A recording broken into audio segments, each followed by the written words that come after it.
Hey guys, tonight we're cracking open a pumpkin and jumping face first into one of the weirdest, wildest nights in American history, 1920s Halloween. Not the costume party, fun-size candy kind.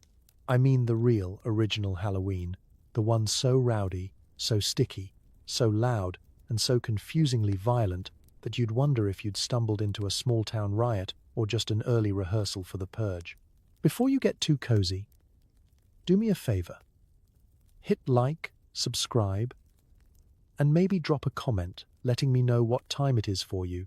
Bonus points if you're listening while someone's already ringing your doorbell and demanding candy. But only do any of that if you actually enjoy this channel. Now, dim those lights. Set your fan to an eerie breeze. Burrow under a blanket. And prepare to question all your nostalgia about autumn. Because tonight, we're diving into a world where Halloween was less about pumpkin spice and more about property damage, cabbage theft, and things that sound like the plot of a very regrettable Netflix true crime series. Let's pause here. Have you ever wondered what Halloween was actually like before fun, size, Snickers, and Instagram costumes? Could you survive a night when teenagers roamed in gangs wielding bars of soap, bags of flour, and sometimes farm equipment? Did anyone actually get candy? Or was it mostly just a night of elaborate pranks and low-key felonies? What did people even wear? Was it really all bedsheets and raccoon masks? Or was that just what you threw on after flipping over your neighbor's outhouse? And how did a holiday about honoring the dead turn into America's most anticipated excuse to break windows, steal gates, and sabotage trolley cars? Congratulations. You've just woken up at 1923. It's October 31st. You're a perfectly ordinary American adult, and Halloween has just begun. The door is rattling. Someone outside is giggling in a way that's not even remotely comforting. And your front yard is suddenly missing its fence. The night air is thick with anticipation and more than a hint of mischief. Halloween in the 1920s isn't just a children's holiday. It's an annual test of your home insurance policy, your patience, and your supply of old shoes for hurling at intruders. At sundown, towns are holding their collective breath, doors are being double-bolted, and every parent is quietly wondering if this is the year the neighbors finally lose their porch swing. Let's set the scene. The sun's gone down behind a bank of bare, black trees, and the whole neighborhood has a peculiar electricity, a mixture of excitement, dread, and the realization that you probably should have hidden your ladder somewhere harder to find. Shadows flicker across lawns littered with brittle leaves, and the wind seems to carry the sound of distant cackling. It's the kind of night where even the moon looks nervous. You peek out your window, hands clutching the curtains, and there's that feeling in your gut, the same one you get when you remember you left the car unlocked in a sketchy parking lot, except now you're worried about 12-year-olds armed with soap and a wild sense of entitlement. Every little sound is amplified. A thump on the porch, a giggle in the alley, the soft scuff of sneakers sneaking somewhere they shouldn't be. Welcome to Halloween Eve, where even your own flower pots are giving you side-eye, knowing their days are probably numbered. If you're a grown-up in the 1920s, tonight's anxiety isn't just tradition, it's survival. For weeks, you've heard rumors, stories of what happened last year, or the year before, or the year that misses. Parker's entire vegetable garden disappeared, only to reappear, cabbages and all, stacked on the church roof at sunrise. Maybe you've seen the kids casing your property, playing stickball a little too close to your shed, eyeing your fence like a dog eyes a roast. You tell yourself, it'll be fine. They wouldn't dare. But deep down, you know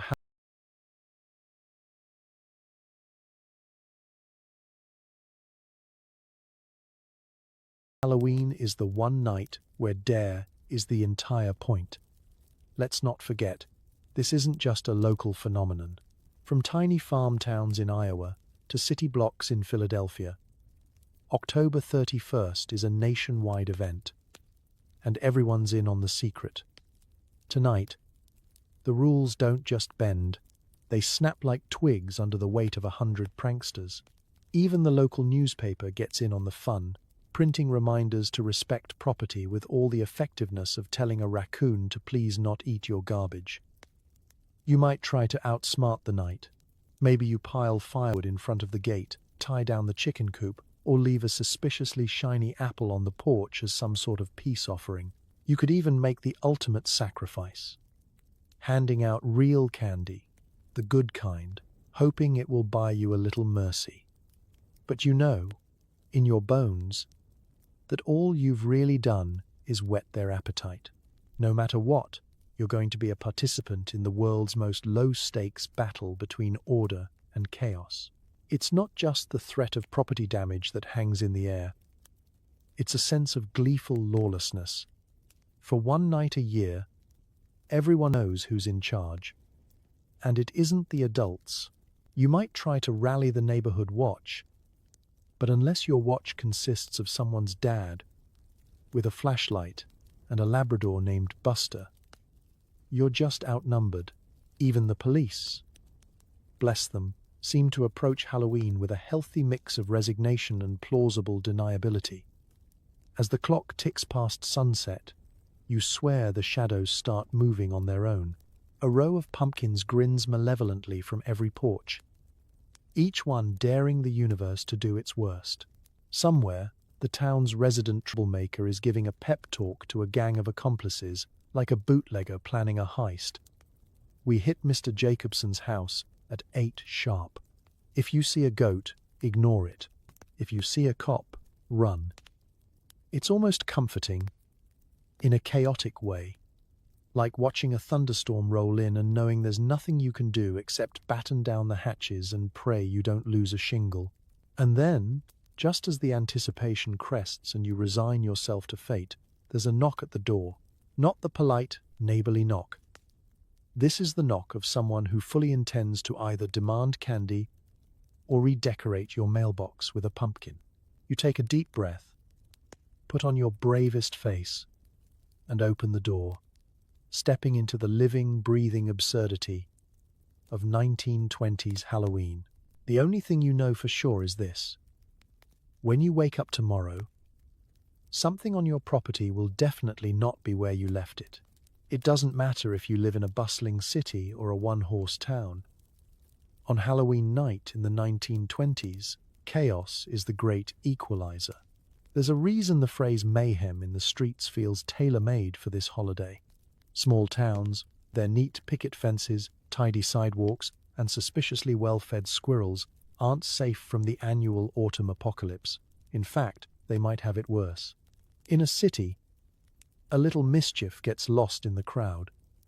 In a small town, your neighbors know exactly who moved the scarecrow onto the water tower, and they're bringing it up at church on Sunday. By dusk, every main street in America is quietly preparing for disaster.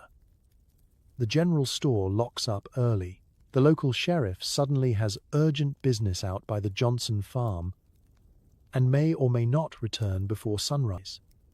The barbershop windows are crisscrossed with more tape than a fifth grader's science project, and every porch light is shining like a beacon, daring someone to try something.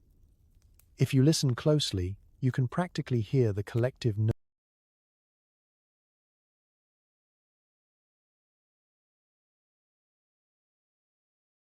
nervous gulp of 1,000 homeowners. Welcome to Halloween population. Absolutely everyone, and absolutely no one is safe. If you thought that living on the edge of town might spare you, think again. Mischief travels. In fact, the outskirts are usually the first to go. Why? Because they're farther from adult supervision and, let's be honest, nobody's going to report a missing wheelbarrow until at least mid-morning. Farms, in particular, are prime targets. There's something about rows of unattended vegetables that screams, steal me, hurl me, then deny everything. If you're lucky, you wake up with a pumpkin pyramid in your yard. If you're unlucky, you find out someone's replaced your entire potato crop with a selection of highly decorative, extremely stolen road signs. The closer you get to the town centre, the denser the danger. Main Street becomes a bizarre theatre of operations. Kids darting from alley to alley, packs of giggling ghosts swarming the bakery, and at least one older sibling who clearly drew the short straw for chaperone duty. By 8 o'clock, the chaos is fully operational. Lawns are fair game. Fences are not long for this world. And every shop window becomes a temporary canvas for soap-based masterpieces. The best you can do is hope the local pranksters are more artistic than vengeful. Let's not forget the critical infrastructure. Bridges, wells, and water towers. In a small town, these are not just municipal features. They're the ultimate challenge for aspiring troublemakers. The water tower will, at some point, be climbed. The bridge will be decorated with everything from happy Halloween banners to someone's laundry, hung out as a warning to adults everywhere. There's always a rumor that last year, some brave soul put a goat on the school roof. Is it true? Nobody knows. But every year, at least 3 new goats appear to be missing around Halloween. So someone's keeping the legend alive. Of course, the true magic of small-town geography is that everything is within reach. The town square, the graveyard, the mayor's house, and your own humble abode. They're all a 2-minute sprint apart. This is both a blessing and a curse. On the one hand, the adults can rally quickly, forming impromptu search parties armed with nothing but lanterns and good intentions. On the other hand, so can the kids, vanishing into the cornfields, hopping fences, and appearing on the other side of town before you can say, "Is that my gate?" And remember, in a small town, there are no secrets. Every adult has a sixth sense for who the likely suspects are, and every child knows exactly which neighbors are the softest targets. Mrs. Miller never locks her back gate.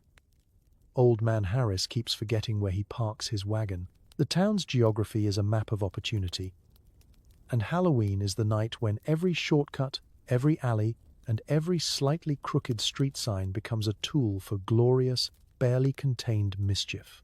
So as the church bells chime and darkness settles in, you stand on your porch, scanning the horizon. Every streetlight casts suspiciously long shadows. Somewhere someone is giggling, and you know, no matter how big or small your town is, tonight it belongs to the pranksters. And by morning, the only thing bigger than the mess will be the legends that grow out of it. Forget toilet paper and shaving cream. Those are modern amateur hour. In the 1920s, Halloween pranks are their own high stakes, full contact sport. The moment the sun dips below the horizon, your average American town transforms into an unregulated laboratory for mischief. The only limits are imagination, nerve, and, occasionally, the physical stamina required to outrun a furious neighbor wielding a broom. Let's start with the classics. Outhouse tipping is not just a joke, it's a competitive event. There's an entire art to it. You can't just shove and hope for the best. There's teamwork, there's leverage, there's the crucial lookout posted by the fence to make sure you don't get caught mid-tip. If you think about it, it's basically the 1920s version of an escape room, except your reward is the sound of your neighbors cursing your name for the next 6 months. But the creativity doesn't stop there. Cartwheeling wagons onto barn roofs is a perennial favorite. Why roll a wagon into the street when you can hoist it? With considerable effort and probably questionable physics, onto the highest peak in the county. Bonus points if you manage to do it with an audience. Somewhere, at every Halloween, is a group of teenagers arguing about angles and pulley systems under the flicker of a flashlight, determined to make wagon history. If you're thinking, surely it can't get any weirder, oh just wait, because nothing is off limits. Gates are unhinged and swapped between yards. Livestock are relocated to places no livestock should be. Entire gardens disappear overnight and reappear in the mayor's driveway. At least one family will discover, with a sense of existential dread, that their scarecrow has not only vanished but is now wearing Grandpa's best Sunday suit and waving from the church steeple. You might call this vandalism. In the 1920s, it's called good fun. Of course, there's the ever-popular practice of soaping windows. You'd think this would get old, but no. Kids roam the streets with a bar of ivory in each pocket, ready to turn your clean windows into an impressionist masterpiece. Some get creative with artistic flourishes, smiley faces, rude words, maybe even a poorly drawn bat if someone in the group is feeling ambitious. The worst part?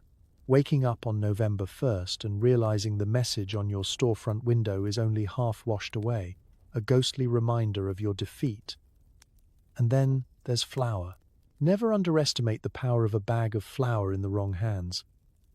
A well-timed toss can turn any friend, enemy, or innocent bystander into a ghost.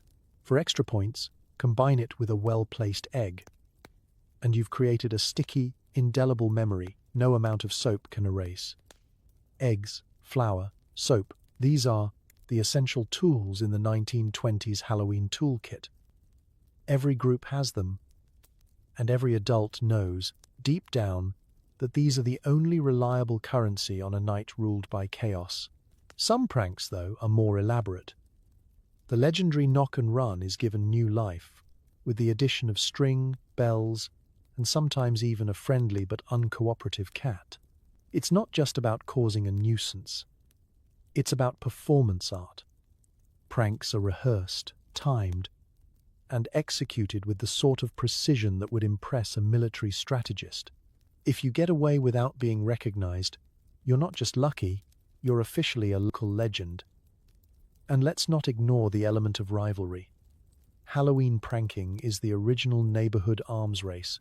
One year, the East Side moves all the mailboxes into a single front yard. Next year, the West Side retaliates by painting every fence post plaid. Each prank is both a joke and a challenge, a gentle annual dare to outdo last year's chaos. So you settle in, clutching your flashlight and a vague sense of dread, waiting for the telltale sound of giggles in the dark. Because tonight, in the 1920s, the real tricks aren't store-bought, they're homegrown, community-tested, and, like all the best mischief, absolutely impossible to predict. If you're picturing modern Halloween, the glowing orange buckets overflowing with fun-sized chocolate bars, rainbow-wrapped candies, and those little packets of peanut butter cups, you may want to brace yourself. In the 1920s, trick-or-treating is still a negotiation at best, and a barely disguised protection racket at worst. And candy? Well, let's just say your dental plan isn't in any real danger tonight. You show up on a stranger's porch, possibly masked by a pillowcase with eye holes, possibly just hoping your neighbor is in a generous mood. You bang on the door, shout your version of trick or treat, or, more likely, something closer to give us a treat, or else, and wait. What are you hoping for? Something sweet? Sure, but the options are unpredictable. First up, the homemade taffy. It's a local classic. Hard as a brick, sticky as a family secret, and liable to pull out a filling, or three if you're reckless. Every house seems to have its own recipe, usually involving molasses, butter, and the kind of optimism that only comes from not having tasted it yourself. The best you can say is it was made with love, and probably a bit of pocket lint. Some kids hoard it, others use it as currency, or as makeshift ammunition in a neighborhood food fight. Either way, if you manage to eat it, you've earned your place among the dental warriors of your generation. Popcorn balls are next. These are festive, sticky, and a minor miracle when they're actually round. If you're lucky, yours doesn't include unpopped kernels. nature's original tooth landmines. Sometimes they're dyed bright orange or green. Sometimes they're just, well, beige. But on a night like this, even a glob of sticky corn counts as a win. Then there's fruit. Yes, fruit. Apples, sometimes fresh, often suspiciously soft, appear in the bottom of your bag with alarming regularity. There's always that one house that thinks giving out a single, bruised apple will teach you a lesson about health and nutrition. All it really teaches you is how far you can throw an apple when nobody's looking. Oranges occasionally make an appearance, exotic and expensive, usually reserved for those houses trying to impress. Spoiler: nobody's impressed. Nobody wants to carry a citrus bowling ball for the next 3 blocks. The creative outliers are where things get interesting. Caramel onions, yes, onions, are a well-documented prank invented by adults who like to keep the natural order of things in balance. Is it a treat or a trick? Only one way to find out. If you bite into one, congratulations. You now have trust issues and a lifelong suspicion of glossy food. Sometimes you get baked goods, cookies, donuts, even the occasional slab of fudge if you're very, very lucky. But don't get your hopes up. Home baking is hit or miss, and with no wrappers, you have no way to know whether that oatmeal cookie is actually oatmeal or some sort of practical joke.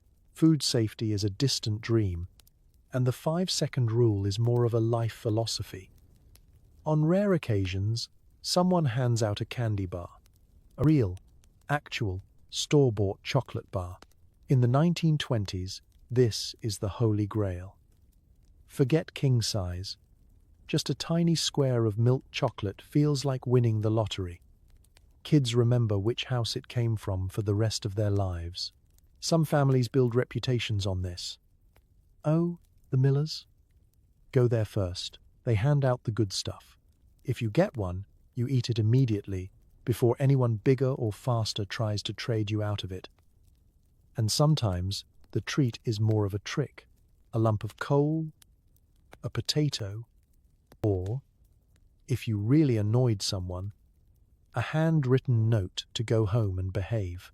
It's all part of the dance, the gamble, the sheer unpredictability of 1920s Halloween loot. So you check your haul by the flicker of a streetlight. A few sticky taffies, a suspicious apple, maybe a popcorn ball and a candy bar if fortune smiles. It's not the sugar rush you dreamed of, but it's yours. And on this wild, unpredictable night, that's something to chew on, just carefully, and maybe with both eyes open.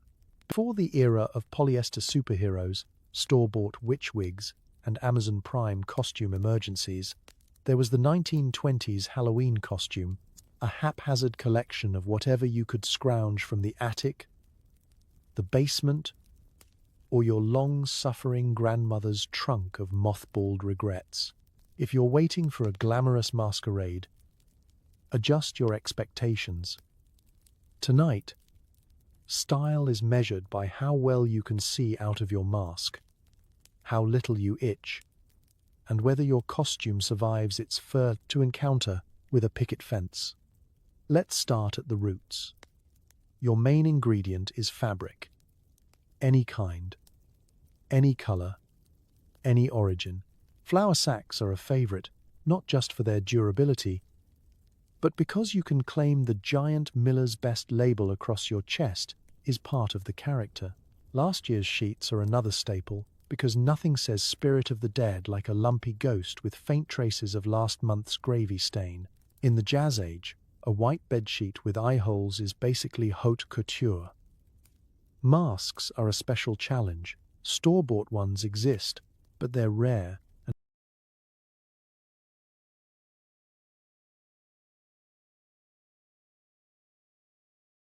and frankly, horrifying. Picture brittle cardboard painted with unsettling smiles, or crude papier-mâché faces with eye holes too far apart for any human head. Breathing is optional. Seeing is wishful thinking. If you wear glasses, good luck. You're just going to be the world's most confused raccoon for the evening. Some kids improvise, tying rags around their faces like bandits, which is a great way to become suspicious to adults and nearly invisible to anyone driving a car. Accessories are imaginative. Need a cape? There's the old curtain from the guest room. Want to be a witch? Enjoy a battered broom, a lopsided hat made from construction paper, and a face full of flour dust for that authentic dead look. If you're feeling fancy, a bit of charcoal from the stove will serve as instant makeup. Smudge it under your eyes, dot it on your cheeks, and suddenly you're a hobo, a very popular, if slightly questionable, classic. Or you can go all out and dress as a gypsy, a pirate, a devil, or, if you're truly uninspired, something spooky, which costume code for ran out of ideas at the last minute. There are also the classic animal costumes. This is where the raccoon mask shines, if you can find one, or you just paint a black nose with burnt cork and pin a tail from an old duster to your coat, a couple of floppy felt ears and some clever meowing. And congratulations! You're a cat, a rabbit, or something indeterminate and furry. The beauty of the 1920s costume is nobody expects accuracy. They just expect enthusiasm. Of course, not every costume survives the night. The average trick-or-treater in the 1920s emerges from home looking like a ragtag superstar, only to return hours later with half their costume trailing behind them, a hat lost in a cabbage patch, and a mask so sweaty it could be classified as its own weather system. If you're lucky, your shoes survive. If you're unlucky, your costume gets stuck climbing a fence, and you spend the rest of the night explaining to adults why your ghost sheet now looks like Swiss cheese. Even so, there's something deeply communal about it. The streets are packed with children in mismatched stripes, borrowed hats, and inventive accessories, giggling at each other's get-ups. Parents peek out the window, hiding smiles, recognizing the curtain they lost last spring, or the scarf their brother wore in 1917. Nobody cares about brand names or perfect stitching, just about the fun, the anonymity, and the chance to be something, or someone, else, if only for a night. So, as you shamble down the street with your flour sack, floppy ears and charcoal whiskers, just remember, in the 1920s, the best costume is the one that survives the night, lets you breathe, and keeps you almost unrecognizable. And if you come home looking more like a scarecrow than when you started, well, you've absolutely nailed it. Tonight's toolkit isn't something you buy in a store. There's no Halloween essentials aisle at the 1920s general shop. No shrink-wrapped multi-pack labeled mischief supplies. No. This is a DIY operation, 1 part creativity, 2 parts chaos, and a generous handful of household items that were never meant for this kind of use. In the wrong hands, and tonight, every hand is the wrong one. Soap, eggs, and flour become the holy trinity of Halloween warfare. Let's start with soap. It seems harmless enough, right? Clean, virtuous, good for scrubbing away sin and suspicious odors. But in the hands of a 1920s prankster, a bar of soap is a weapon of minor destruction. Kids roam the streets, armed with ivory and lifebuoy like it's the Wild West, carving loops, hearts, and sometimes very rude words onto storefront windows. Soap is graffiti of the pre-spray paint era. Sticky, smeary, and impossible to ignore. Shopkeepers wake up on November 1st to find their display glass transformed into a foggy manifesto of juvenile rebellion. Some fight back by smearing their windows with lard the night before, because nothing deters soap quite like a pre-greased surface. Others simply surrender, chalking it up as the cost of living in civilization. Next up, eggs. nature's perfect throwing weapon, lightweight, aerodynamic, and available in bulk for just a few cents a dozen. The egg is the great equalizer of 1920s Halloween. Whether you're 10 or 20, rich or poor, you can afford a little protein-based mischief. There's a certain poetry to it. The satisfying arc of an egg, sailing through the crisp night air. The suspense as it connects with its target. The splatter that marks victory.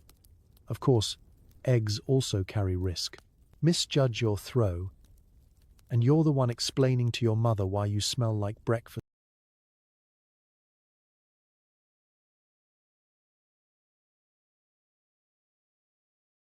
and regret. Every kid has that one friend who took an egg to the face mid-throw and had to go home in disgrace, yolk dripping down their chin like a badge of dishonor. And then there's flour. Oh, flour. If eggs are the artillery and soap the propaganda, flour is the fog of war. Tossed into the air, it coats everything in sight. People, porches, unsuspecting cats, in a ghostly haze. Mix it with the evening dew and it becomes paste. The kind of mess that laughs in the face of cleaning. A handful of flour in the right place can turn an innocent bystander into a phantom. A whole group of pranksters into a roving cloud of chaos. Occasionally, someone gets the bright idea to mix flour and eggs together, creating what can only be described as an early attempt at chemical warfare. Of course, these aren't the only tools in the box. Rope is handy for tying gates shut or hoisting objects, and sometimes livestock, onto rooftops. Nails, buckets, and string find new creative purposes, none of them wholesome. Some pranksters carry chalk for tagging walls or outlining imaginary crimes on sidewalks. Others prefer more theatrical touches. Bells tied to doorknobs, tin cans rattling behind wagons, a strategically placed scarecrow waiting to leap from the shadows. The brilliance of it all lies in the accessibility. Every household has soap. Every farm has eggs. Every kitchen has flour. Nobody needs money to join in, just nerve, opportunity, and questionable judgment. It's democracy in its purest, stickiest form. Adults might call it vandalism. Kids call it art. And really, who's to say they're wrong? By the end of the night, the whole town smells faintly of dairy products and disappointment. The streets glisten with half-washed soap marks. The gutters are littered with broken shells. And every porch step has a suspicious dusting of flour. You wipe a handprint off your door and sigh, realizing this exact ritual has probably been happening for decades. It's messy, it's chaotic, it's deeply inconvenient, but it's also tradition. Because Halloween in the 1920s isn't about candy or costumes, it's about the tools of the trade, the humble household items that become symbols of freedom, rebellion, and seasonal nonsense. The arsenal of the average prankster may be simple, but its power is legendary. And tomorrow morning, when you're scraping egg off the side of your barn, you'll almost admire the artistry. Almost. There are pranks, and then there are rituals. And in the 1920s,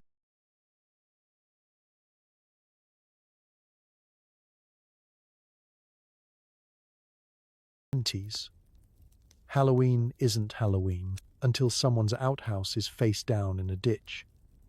That's just the rule. It's written in no law book, taught in no classroom, but every kid from rural farms to small-town suburbs knows it by heart. If the outhouse is still standing by morning, you've failed the spirit of Halloween. And worse, you've missed your shot at prankster immortality. Now, if you're lucky, you live in a house with indoor plumbing and a shiny porcelain toilet that sits proudly indoors like a throne of civilization. But for much of America, the outhouse is still an essential part of daily life. A wooden box, a hole in the ground, a moon cut into the door, either for ventilation or vague decorative whimsy. It's rustic. It's personal. And, on Halloween, it's a target. The tipping of an outhouse isn't just about vandalism, it's a full-on production. First, there's reconnaissance. Kids spend days beforehand scouting yards, identifying the most accessible outhouses, taking mental notes like small, slightly filthy military strategists. The Millers is up on blocks this year, one whispers. The Jenkins family tied theirs to a tree. That last one, by the way, is a veteran move. If your outhouse is lashed to something solid, you're sending a clear message. Not this year, you little goblins. Then comes the operation. This is not a one-person job. You gather your crew, usually a trio of 12-year-olds, one of whom has prematurely grown into the muscle of the group, armed with nothing but youth, bad ideas, and a healthy disrespect for private property. You creep through the yard like raccoons in overalls. One watches the house, one checks for dogs, one braces his shoulder against the outhouse and gives the signal. Push. If it goes over on the first try, it's a miracle. Usually,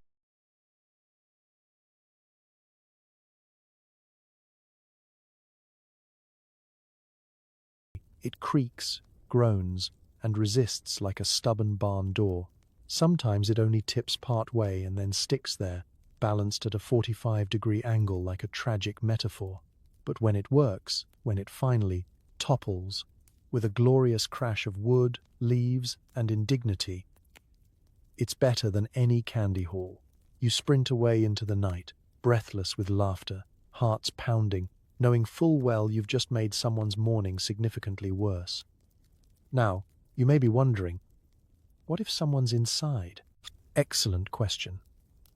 And yes, it's happened. More than once. The risk of being caught mid-business is very real. It's why many outhouse owners make a point to clear the schedule before nightfall.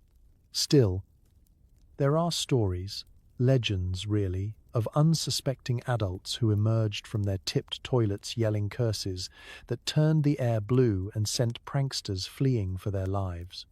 Nothing sobers a kid like the sight of Mr. Thompson in long johns, holding a broken door and swearing vengeance. Of course, not everyone finds it funny. Outhouses, while deeply humble, are also deeply necessary. Tipping one over isn't just a prank, it's an act of domestic terrorism, especially if the contents spill. Yes, the contents. Because when you tip over an active outhouse, it's not just wood you're dealing with. You're dealing with history. That's the risk. And the aroma. Some families take preventative measures, anchoring their outhouses with sandbags, building fences, or staying up all night on the porch with a shotgun and a glare. Others embrace it. They're going to tip it anyway, one dad shrugs. Might as well move it ourselves and pretend it was part of the fun. That's the spirit, and in a strange way, it is fun. Not for the adults, sure, but for the kids? This is what Halloween is about. Not candy, not costumes. It's the pure thrill of temporary lawlessness, of tradition, of flipping a wooden box and laughing so hard you forget the rules. Just for one night. So if you're out there in the 1920s, tiptoeing through the weeds, remember, the outhouse is both symbol and sacrifice, a beacon of simplicity, a monument to human function and, once a year, the most honored victim of Halloween's glorious nonsense. There's mischief, and then there's whatever this is. You might think a few bars of soap and a toppled outhouse would be enough for one night. But no, this is 1920s Halloween, and subtlety is as dead as the jack-o'-lanterns you'll find in the gutter tomorrow morning. For some especially ambitious pranksters, eggs and flour just aren't enough. The goal isn't just to annoy the neighbors, it's to send property values into a brief spiral of despair. Let's start with the windows. There's something about the satisfying shatter of glass that really speaks to the teenage soul. Shop windows, house windows, car windows, nothing is safe, especially not if someone's dared someone else. And in the 1920s, All it takes is one kid in overalls with a strong arm and a questionable understanding of consequences. A rock, a bottle, a well-aimed hunk of coal. It doesn't matter what does the breaking, only that it breaks loud enough to echo down Main Street and make at least 3 adults spill their tea in synchrony. And when it happens, there's silence. For half a second, the town holds its breath. Then, laughter. Running. Vanishing silhouettes. One poor store owner stepping outside in slippers, staring at the gaping hole where his bakery display used to be, now occupied by a single confused squirrel and some broken glass. It's vandalism, yes, but somehow it's also performance art. Of course, some pranks go even further off the rails, literally. You see, in the 1920s, many towns rely on electric streetcars to ferry people from one end of civilization to the other. Symbols of progress, convenience, and irresistible targets. Trolley tracks, as it turns out, are fairly easy to tamper with if you're determined and have access to a crowbar, a cow, or an excess of imagination.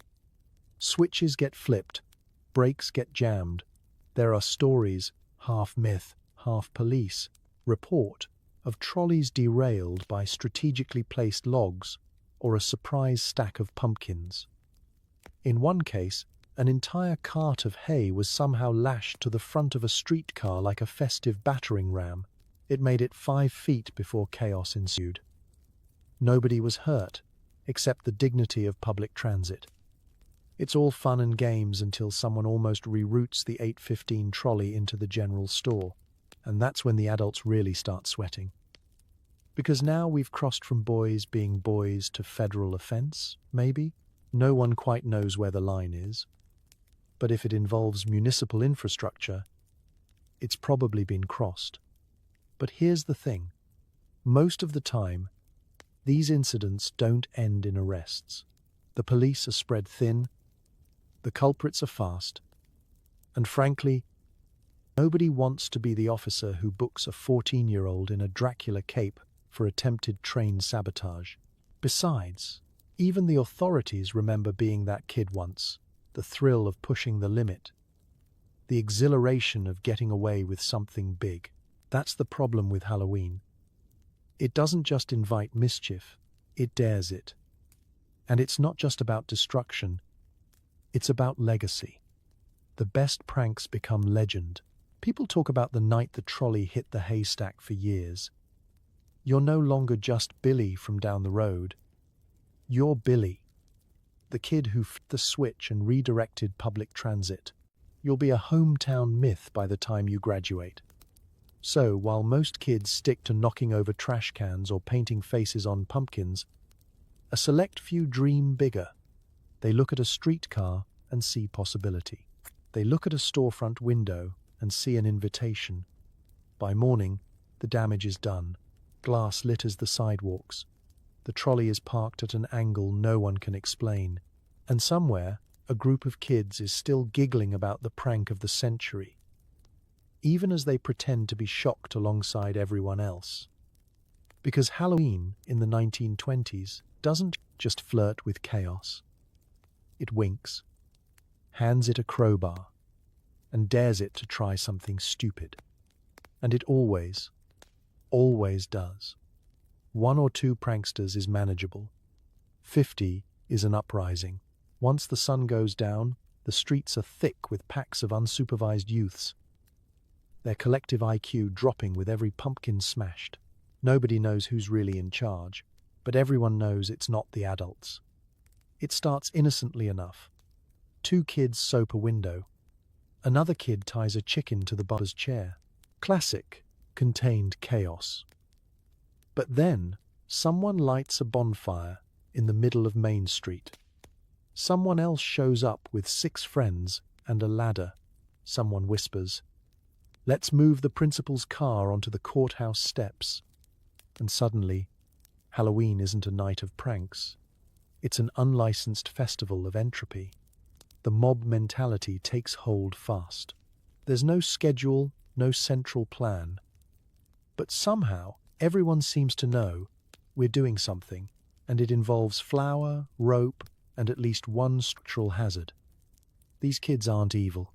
They're just powered by sugar, peer pressure, and the thrill of temporary anonymity. In a group, things feel different. Safer, looser, more possible. That fence you'd never touch alone? Suddenly, it's a team-building exercise. That shed that's definitely locked? Challenge accepted. And so it begins. Porches are swarmed. Gates are lifted off hinges like offerings to a prank god. Mailboxes vanish. Signs are rotated. Laundry is stolen and repurposed into flags. A group of 12-year-olds somehow organizes a bucket brigade, not to put out fires, but to fill the local school's piano with molasses. What's worse, no one is immune. No house is too nice. No neighbor too respected. Once the mob is in motion, it's like a storm of limbs, laughter, and property damage. Even Mayor Peabody's hedges aren't safe, and he planted those with his own 2 hands in 1908. The man's been quiet ever since. If you try to intervene, you'll find yourself surrounded by the world's most disorganized army. They don't respond to authority, reasoning, or threats. You yell, "Stop that!" and a child in a potato sack mask shouts back. It's tradition, before disappearing into the fog with your doormat. And make no mistake, there's always fog. Halloween seems to summon it like a spell. 1 second, you're standing on your porch. The next, the visibility drops to 3 feet, and your scarecrow is missing its pants. The real danger isn't the pranks. It's the momentum. Once a group gets going, it feeds itself. One prank inspires the next. It escalates. Someone paints a cow. Someone else replaces the church bell with a bucket of walnuts. And no one can explain why or how it made sense at the time, but it did. Even the kids don't fully remember how things got so wild. Ask them the next day, and you'll get a vague timeline. Well, it started with a bar of soap. Then someone brought a wheelbarrow. And I guess after the goat got loose, things just sort of happened. You'd be amazed how many stories end with, "and then the goat got loose." This is the dark magic of mob Halloween. Logic takes a back seat. Accountability becomes theoretical. And by the time the adults rally a response, usually a man in slippers waving a broom, it's already too late. The town is a masterpiece of mischief, a living diorama titled, "Why We Can't Have Nice Things." But deep down, in the smoky, chaotic heart of it all, there's something weirdly poetic. Kids, working together, improvising, building bonds, forged in soap and cabbage theft. Sure, it's disruptive, but it's also a kind of wild, creative collaboration, an orchestra of misrule. A team sport with no rules and a very flexible scoreboard, and yes, the mayor is furious. Yes, someone's chicken is still missing. And yes, you're definitely going to find a wheelbarrow on your roof tomorrow morning. But you can't help but marvel at the sheer energy of it all. The commitment, the choreography. Because when a joke becomes a riot, it's not just Halloween. It's a temporary kingdom of kids. And for one night, chaos is king. Adults aren't just passive victims in this annual 1920s Halloween pageant of chaos. Sure, they grumble. They fret. They consider moving to Florida, but they also fight back, with tactics ranging from the clever to the truly deranged. Because if you think grown-ups are just going to let their flower beds, porch swings, and outbuildings become public property for one night, you don't know the stubbornness of people who survived the Great War and 3 years of cabbage blight. It starts with preparation. The savvy homeowner begins weeks in advance. If you're smart, you've already moved anything even vaguely portable indoors.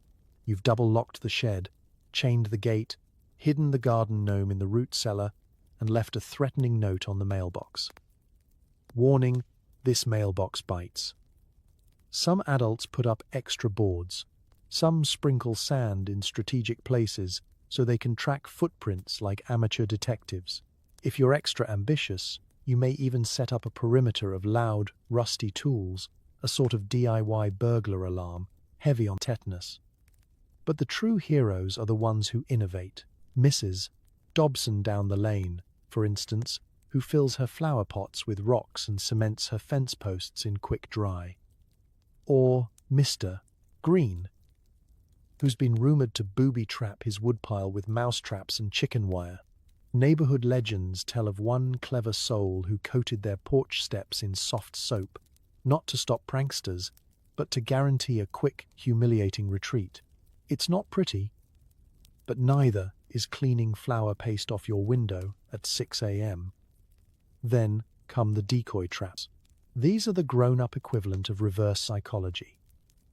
Leave out a suspiciously easy-to-move wheelbarrow, then fill it with bricks, or set up a dummy scarecrow right in the open while hiding the real one inside.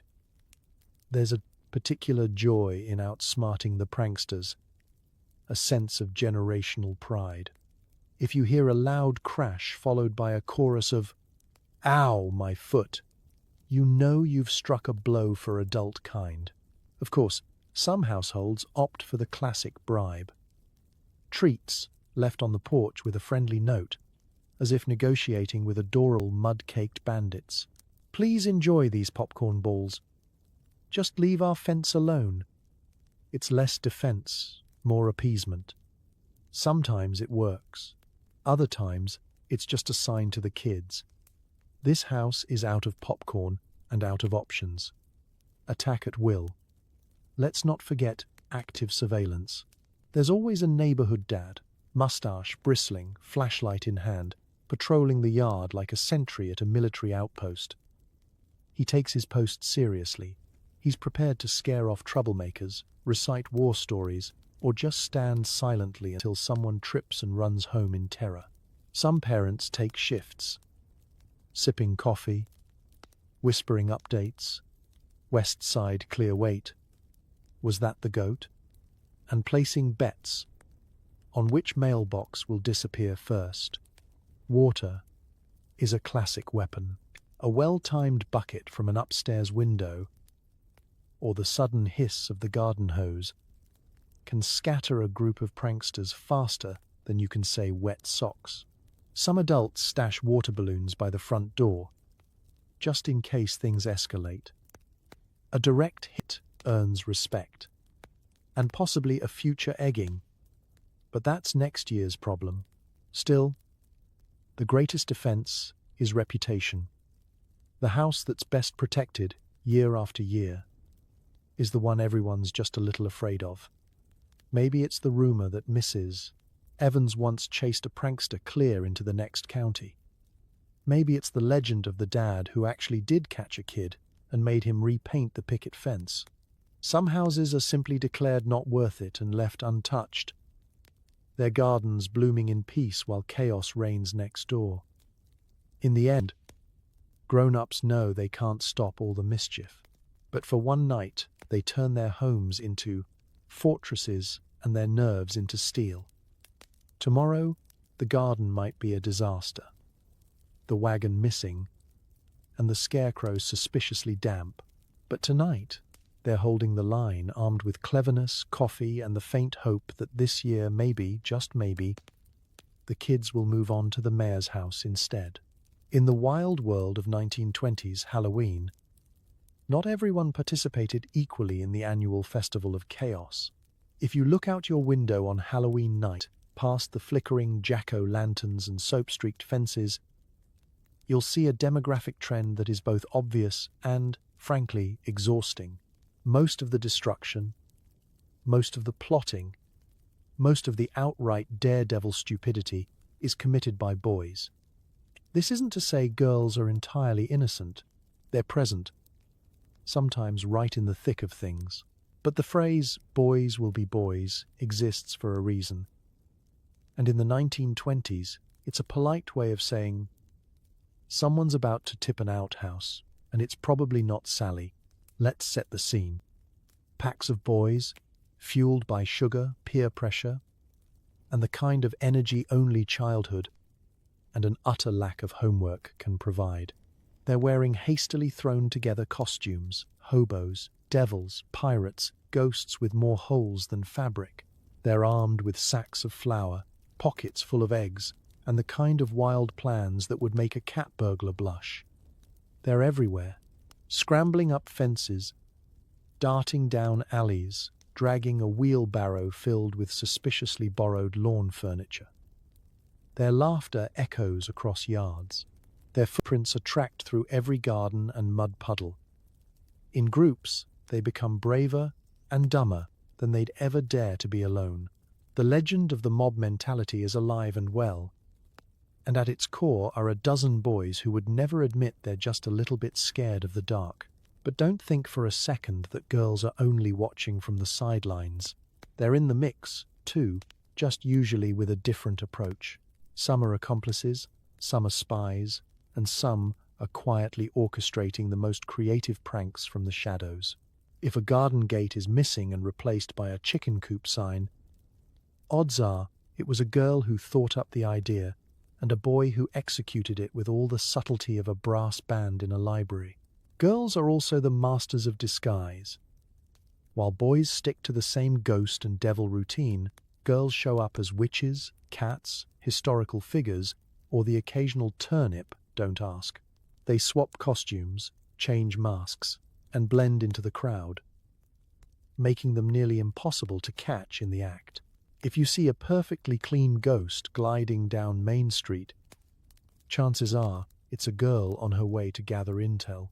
If you see a dirty one with egg stains, it's probably a boy who missed his target and took out his own team. The town newspaper always blames the boys. Local youths cause hallow. In Havoc, the headlines shout, and everyone knows exactly who's being called out. Parents nod sagely. Teachers sigh in recognition.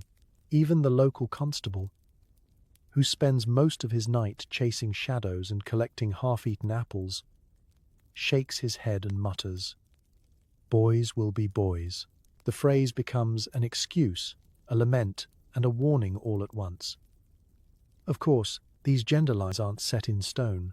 Every year there are girls who take the lead, who grab the soap, plan the route, and sprint from angry homeowners with the best of them. And there are boys who sit out, too nervous or too tired or too invested in their Halloween candy haul to risk an extra lap around the block. But as the night winds down and the last prank is played, it's usually a group of boys who are found ankle-deep in a creek, covered in flour and giggling about a chicken that got away. The girls? They're already home, already cleaned up, and already preparing the story they'll tell at school.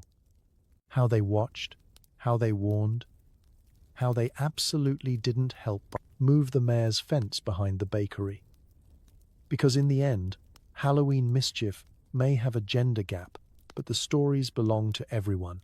And come November 1st, nobody escapes the legend. Especially not the boys who forgot to wash the egg off their hands before breakfast. Where are the police on Halloween night in the 1920s? It's the question every nervous adult asks as the sun sets and the first giggle floats down Main Street. Surely someone, somewhere, is out there maintaining law and order. But in the annual battle between tricksters and authority, let's just say the blue line is more suggested than enforced. Halloween in the 1920s is a logistical nightmare for any small-town police force. There are too many kids, too many alleyways, and far too many cabbages. The town constable, Officer Burke, begins the night with noble intentions. He polishes his badge, dusts off the lantern, and gives a speech to his deputies, usually a cousin, a brother-in-law, and, in a staffing emergency, the barber. "We'll have no trouble this year," he declares. But the confidence only lasts until the first outhouse tips over. By sundown, the pranksters are in full swing. Eggs fly, windows get soaped, fences wobble ominously. Officer Burke is only one man, two, if you count Deputy Simmons, who is really just in it for the free donuts. The problem is not just the sheer number of troublemakers, but their mobility. The kids move in packs, communicating in a language of yelps, whistles, and the occasional goat call. You try to chase one down, only for three more to pop up behind you and rearrange your bicycle. Every so often, the law gets lucky. A flashlight beam catches a gaggle of gremlins mid-prank. "You there! Drop that chicken!" Officer Burke bellows, tripping over a pumpkin. The kids scatter instantly, over fences, under hedges, into the darkness. Even if you do catch one, what's next? A stern talking to? A week without dessert? The legal code for excessive soap usage is surprisingly thin. Some towns try to boost their numbers, deputizing anyone over 18 with a pulse and a lack of Halloween spirit. These makeshift police squads patrol in pairs, holding lanterns and muttering about kids these days. But the kids know all the hiding spots. Behind the church, inside the hollow log by the river, under the porch of Mrs. Hempel, who hasn't answered her door since 1919. If the police do make a capture, it's always the slowest, least guilty-looking kid in the crowd. Someone who just wanted an apple and got caught with a flower bomb. The newspapers play their part, running editorials about a night of lawlessness and restoring order to our streets. Letters to the editor propose everything from curfews to mandatory costume registration. But everyone knows Halloween is a holiday of plausible deniability. The police do their best, but the best is rarely enough. Now and then, the law manages a victory, protecting the bank, say, or guarding the mayor's house with the sort of vigilance usually reserved for prize livestock. Sometimes the kids, recognizing an uphill battle, simply redirect their mischief elsewhere. Why go for the mayor's porch when the barber's shop is entirely unguarded? The path of least resistance is paved with soap and opportunity. Of course, there are legends of real standoffs, kids and cops playing cat and mouse all night. Some officers try to outsmart the pranksters, hiding behind fences, waiting in the dark. Once, Deputy Simmons attempted a full disguise, masquerading as a scarecrow in the town square. He nearly succeeded, until someone mistook him for the real thing, and he was pelted with turnips for 10 straight minutes. By the early hours, the police are exhausted. Their boots are muddy, their patience thin. The town is a mess, but no one's truly angry. Halloween is a holiday where the law is a little softer, the rules a little fuzzier, and the boundary between order and mayhem a little blurrier. So if you're wondering where the cops are, just listen for the sound of someone sighing and muttering, "Next year, I'm taking a vacation." Chances are they're nearby, outnumbered, overwhelmed, and, like everyone else, secretly kind of enjoying the show. Forget haunted houses and spooky stories. If you were a kid in the 1920s, you knew that Halloween wasn't truly Halloween until the vegetables started flying. Welcome to Cabbage Night, the one night of the year when humble produce became both a weapon and a punchline, and the local greengrocer locked his doors and prayed for mercy. Cabbage Night, sometimes called Mischief Night, depending on where you grew up, was legendary.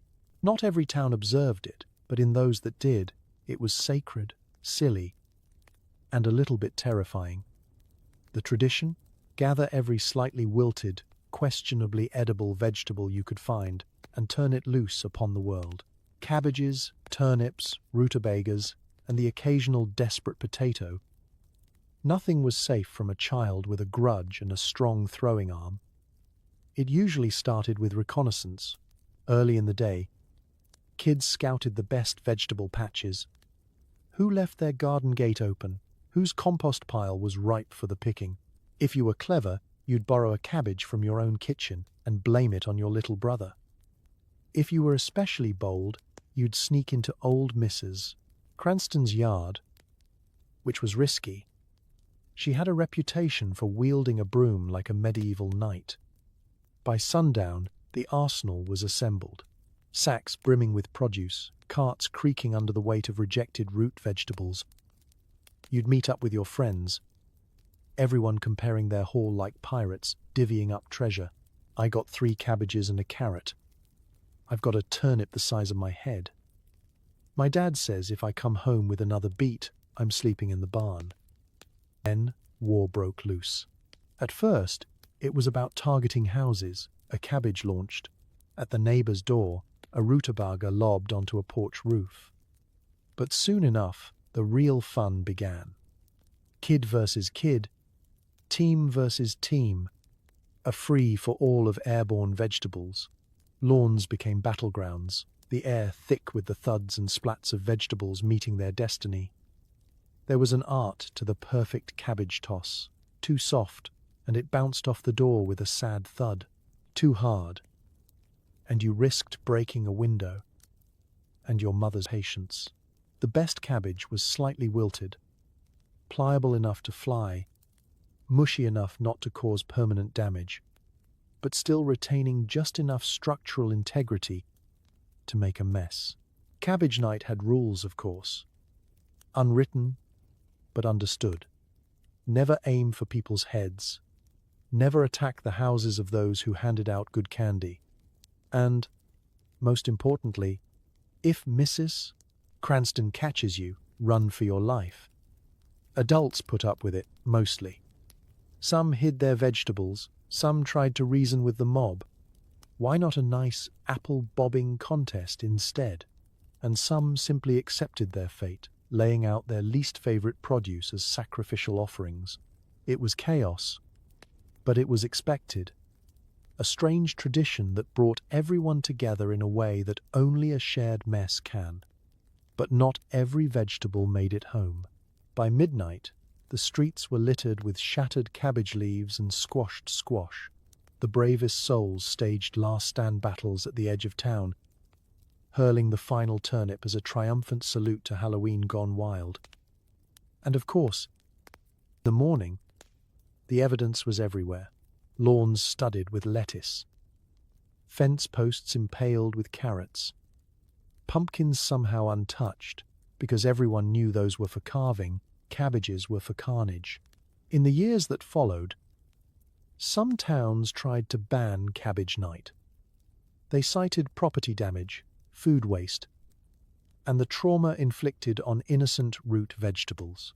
But kids found ways around the rules, trading rutabagas for soap, or moving the whole operation into the woods. Still, for one glorious night each year, the vegetable kingdom was turned upside down. Produce became ammunition. Pranksters became legends, and even the sternest adult had to admit there was something magical about a town that could unite, however briefly, for the sheer joy of vegetable warfare. So next time you see a stray cabbage rolling down the street on Halloween, remember, you're witnessing history, and maybe duck. If you want to know how wild Halloween got in the 1920s, look no further than the local trolley system. Yes, the humble streetcar, pride of municipal progress, the shining hope of suburban expansion, became the ultimate target for Halloween pranksters. Because what's the point of a holiday dedicated to mischief if you don't test the patience of both the transit authority and everyone who just wanted to get home on time? Trolley lines were the arteries of a growing town. They ran like clockwork on 364 days of the year. But on Halloween, they became rolling experiments in chaos theory. Somewhere between sundown and the last bell, every prankster in town developed an almost spiritual obsession with derailing, literally or figuratively, the evening commute. The methods varied. For some, it started simple. Soaping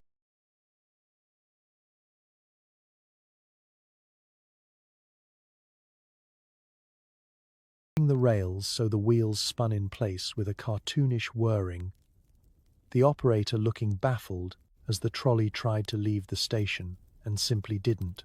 The more daring would sneak out and flip the track switch, sending the 9:15 to Maple Street on a surprise detour to the lumberyard. There are tales of kids laying out pumpkins, hay bales, or even an impressive but illegal number of cabbages along the tracks, just to see if the streetcar would bounce or break. Then there was the notorious ghost trolley stunt, a masterpiece of childish coordination and collective bad judgment. One year, pranksters managed to string up a dummy in a sheet from a tree overhanging the tracks. The trolley conductor, already on edge after dodging a rain of apples, nearly fainted when the phantom swung past his windshield. The passengers, mostly adults with shopping baskets and children in tow, applauded the commitment, even as they nervously checked for real spirits in their midst. The bravest pranksters would wait until the trolley slowed for a stop, then leap aboard with flower bombs or handfuls of confetti, transforming the vehicle into a rolling party or a rolling disaster, depending on your perspective. Some kids tied tin cans to the back, so the trolley would rattle down Main Street like a newlywed's Model T. Others managed to hang signs on the sides. Boo Line, Next Stop, Che O's, and the great legend, one Halloween, an entire hay cart was lashed to the front of a trolley as it idled outside the post office. The motorman emerged, saw the new cow catcher, and reportedly just walked off the job, muttering something about children, cabbages, and the end of civilization. Of course, the trolley operators themselves weren't entirely defenseless. Some fought back with whistles, sharp eyes, and a willingness to call every child in a 5-block radius by name. I see you behind that mailbox, Tommy. Don't even think about it. For one night, conductors became part-time security guards and part-time babysitters, shepherding not just passengers, but the dignity of public transport. City officials issued warnings. No Halloween tricks on the trolley lines. But as any adult could have told you, the quickest way to make something irresistible is to declare it forbidden. By October 31st, every child in town had at least one trolley-related scheme ready, whether it involved soap, string, or strategic vegetable placement. When the dust and flour settled, the aftermath was always memorable. Trolley cars needed extra scrubbing, rails had to be inspected for suspicious produce, and drivers swapped stories that would sound completely unbelievable to anyone who hadn't survived a 1920s Halloween. Local papers ran dramatic headlines. Youthful hooligans halt evening service. Trolley takes the scenic route. No one was ever seriously hurt. Most adults found a way to laugh about it, eventually. And in the end, the trolleys kept running, the kids kept plotting, and public transit earned a new badge of honor. Survivor of the Halloween Express. So next time you wait for a bus that's running late on October 31st, take heart. It's a tradition older than you think, and if the driver looks nervous, well, he's probably just checking for cabbages under the seat. If you're picturing 1920s Halloween as a gentle parade of grinning children collecting treats, think again. This was a night fueled by pranks, not sugar. But somewhere along the line, a desperate adult, or maybe an exhausted one, hit upon an idea. What if you could buy your way out of trouble? What if you could bribe the mob? Enter the era of candy as a defensive measure, not a celebration, a survival tactic. You, a weary homeowner, look at your porch swing, your pumpkins, your freshly washed windows, and think, there must be a way to save these. So you root around in the pantry. You gather your supplies, taffy, apples, cookies, that emergency jar of molasses candy you've been saving since last Christmas. You stack it by the front door like sandbags before a flood. The hope is simple. If you pay the toll, the pranksters will move on. But does it work? The answer, sometimes. and sometimes it backfires spectacularly. The trick is in the presentation. If you hand out treats with a smile, "Here you go, kids. Take as much as you like. You have a chance." Kids love enthusiasm, and they love not having to dig through the neighbor's garbage for excitement. If the candy is good, wrapped, sweet, preferably not homemade by the neighborhood's least trusted cook, you might earn a pass. Your fence may survive. Your outhouse may remain upright. But if you're stingy, if you offer a lone, sticky popcorn ball, or hand over a slice of day-old bread, you may as well hang a sign. "Soap me." Nothing incites the wrath of a sugar-starved mob like false advertising. Tales are told of a man who handed out nothing but cough drops and was rewarded with a mailbox relocated to the town pond on purpose. Some families upped their game. They gave out full-size candy bars, rare, precious, bordering on legendary. Their homes became safe zones, pranks strictly forbidden by the unspoken code. These adults were beloved. Children returned every year. If you pranked their house, your friends would disown you, and the mayor would issue a formal apology. But this candy-based protection racket had limits. For one, not every kid wanted candy. Some were on a mission. Some were sent out by older siblings with instructions to collect only items useful for pranks. Soap, rope, cabbage. To these agents of chaos, your offering of caramel apples is not a peace treaty, but a mere appetizer before the main course of mischief. And sometimes, the treat was seen as an invitation to escalate. If you hand out candy, you have to hand out good candy. Nothing brings down the wrath of a Halloween crowd like a basket of prunes or, worse, a bag of unsalted peanuts. Word spreads fast. The Hendersons are giving out raisins. 10 minutes later, their weather vane is missing, and there's a trail of breadcrumbs leading straight to their door. It wasn't just kids you had to worry about. Teenagers, immune to the lure of taffy and possessing the collective morals of a raccoon on trash day, saw treats as merely the opening offer. To them, candy was like tribute in an ancient kingdom, a sign of weakness, a bribe to be accepted, then avenged. By morning, your yard may contain more candy wrappers and fewer actual belongings. Of course, every now and then, the system worked perfectly. You'd wake up November 1st, your house unsoaped, your garden untrampled, your mailbox exactly where you left it. You'd tell your neighbors, "It's all about the candy." You'd feel smug. And then, the next year, someone would invent a new prank, and you'd be right back to square one, handing out fudge and praying for mercy. Because, in the end, candy was never a guarantee. It was just the opening bid in a night-long negotiation between chaos and order.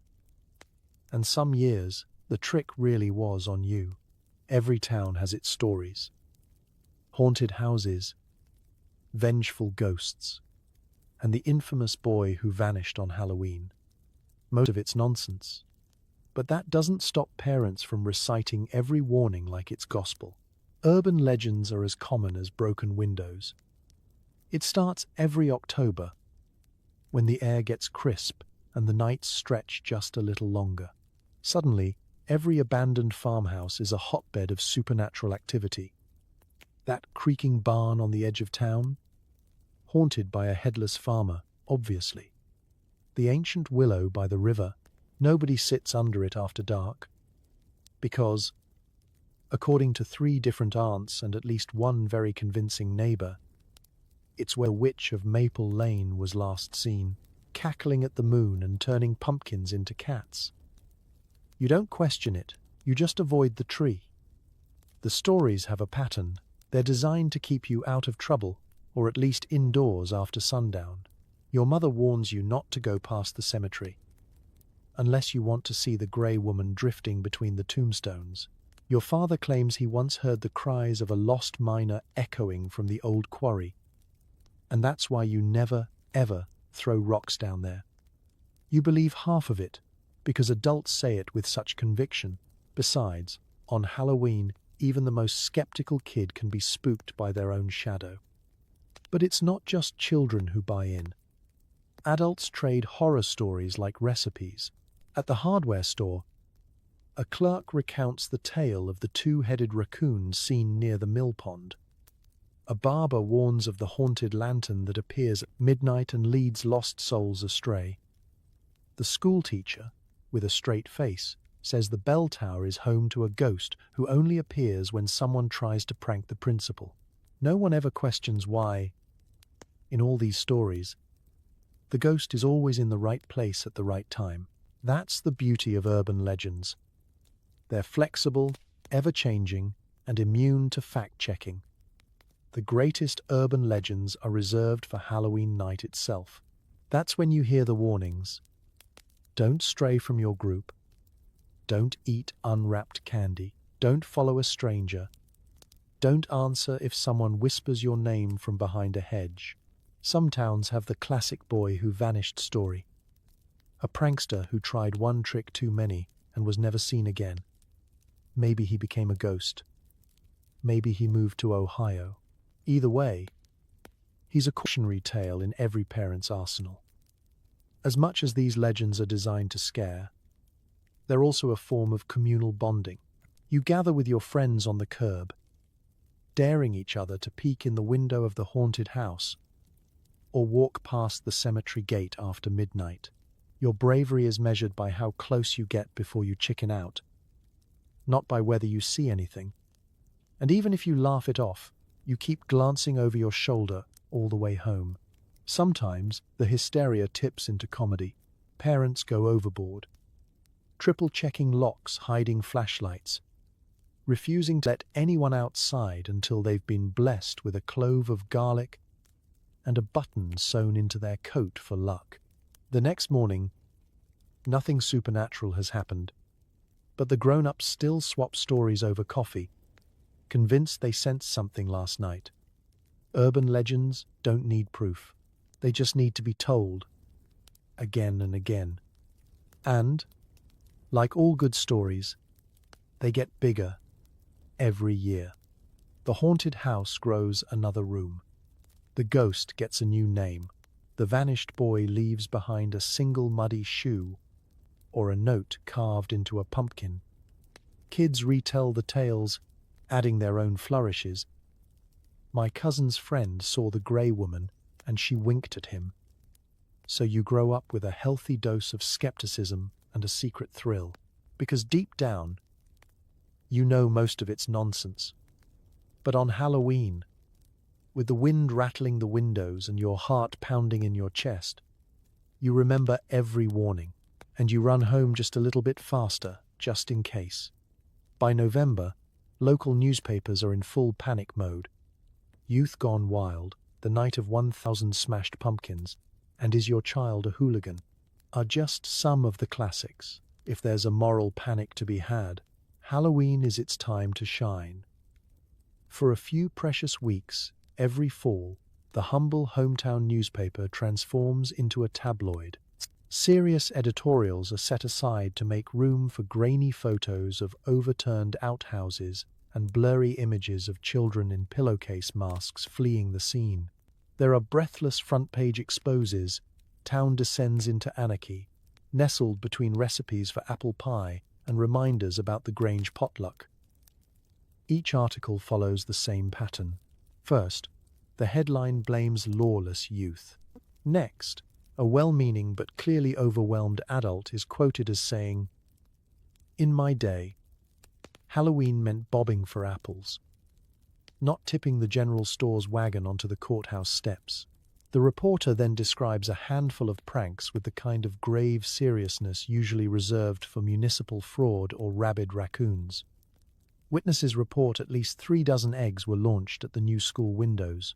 Local authorities are investigating a possible link to the string of missing rakes. If a prank really made a splash, it might get its own full-length editorial. The mayor weighs in. The constable, still scrubbing soap off his boots, pleads for civic responsibility. The PTA president urges families to stay home with the doors locked and the lights low. as if the children are a migrating herd of trouble with horns. But nothing sells papers quite like a good scare. The PTA president urges families. More dramatic the language, the better. Mischief isn't just a minor nuisance. It's a sign that the very fabric of society is unraveling. Last night's mayhem is a stark reminder of the need for discipline and moral education, declares the local editorialist, who once got caught soaping windows as a child but now insists he was just cleaning. Cartoonists have a field day. Little devils and masked gremlins dance across the op-ed page, pursued by cartoon adults with rolling pins and increasingly wild hair. The message is clear. Halloween is out of control, and only a return to good, old-fashioned values can save the day. Of course, most people read these headlines with a wink. The town knows that the night of 1,000 smashed pumpkins was actually just 12, and most of them were already half rotten. Every claim of widespread vandalism is met with laughter over morning coffee. Did you see this? Someone asks at the diner, holding up the paper. Apparently we survived the pumpkin apocalypse, yet the cycle repeats itself. Each year the articles grow more frantic. Is Halloween destroying our children? Pumpkin shortage feared. Egg carton sales at all-time high. For every heartfelt plea to restore order, there's an equally heartfelt chuckle from the kids who know exactly which pumpkins were involved. Sometimes, these headlines even inspire change. The annual moral outrage convinces city councils to host official parties or organize patrols, which mostly gives pranksters more adults to outsmart. The hardware store runs specials on soap remover just in time for November, and the newspaper runs a follow-up story a week later. Order restored after night of pandemonium. Through it all, Halloween remains stubbornly chaotic. No headline, no editor, no well-intentioned campaign ever fully tames it. Because the truth is, for every parent panicking over the morning paper, there's a child hiding under the breakfast table, reading those same stories, planning next year's pranks, and dreaming of making the headlines themselves. If there's a moral panic to be had, Halloween will always be its time to shine. And nothing says tradition like a town in mild, seasonal uproar. By November, local newspapers are in full panic mode. Youth Gone Wild, The Night of 1,000 Smashed Pumpkins, and Is Your Child a Hooligan are just some of the classics. If there's a moral panic to be had, Halloween is its time to shine. For a few precious weeks every fall, the humble hometown newspaper transforms into a tabloid. Serious editorials are set aside to make room for grainy photos of overturned outhouses and blurry images of children in pillowcase masks fleeing the scene. There are breathless front-page exposes. Town descends into anarchy, nestled between recipes for apple pie and reminders about the Grange potluck. Each article follows the same pattern. First, the headline blames lawless youth. Next, a well-meaning but clearly overwhelmed adult is quoted as saying, "In my day, Halloween meant bobbing for apples, not tipping the general store's wagon onto the courthouse steps." The reporter then describes a handful of pranks with the kind of grave seriousness usually reserved for municipal fraud or rabid raccoons. Witnesses report at least 36 eggs were launched at the new school windows. Local authorities are investigating a possible link to the string of missing rakes. If a prank really made a splash, it might get its own full-length editorial. The mayor weighs in. The constable, still scrubbing soap off his boots, pleads for civic responsibility. The PTA president urges families to stay home with the doors locked and the lights low, as if the children are a migrating herd of trouble with horns. But nothing sells papers quite like a good scare. The more dramatic the language, the better. Mischief isn't just a minor nuisance. It's a sign that the very fabric of society is unraveling. Last night's mayhem is a stark Reminder of the need for discipline and moral education, declares the local editorialist, who once got caught soaping windows as a child, but now insists he was just cleaning. Cartoonists have a field day. Little devils and masked gremlins dance across the op-ed page, pursued by cartoon adults with rolling pins and increasingly wild hair. The message is clear. Halloween is out of control, and only a return to good old-fashioned values can save the day. Of course, most people read these headlines with a wink. The town knows that the night of 1,000 smashed pumpkins was actually just 12. Most of them were already half rotten. Every claim of widespread vandalism is met with laughter over morning coffee. "Did you see this?" someone asks at the diner, holding up the paper. Apparently we survived the pumpkin apocalypse. Yet the cycle repeats itself.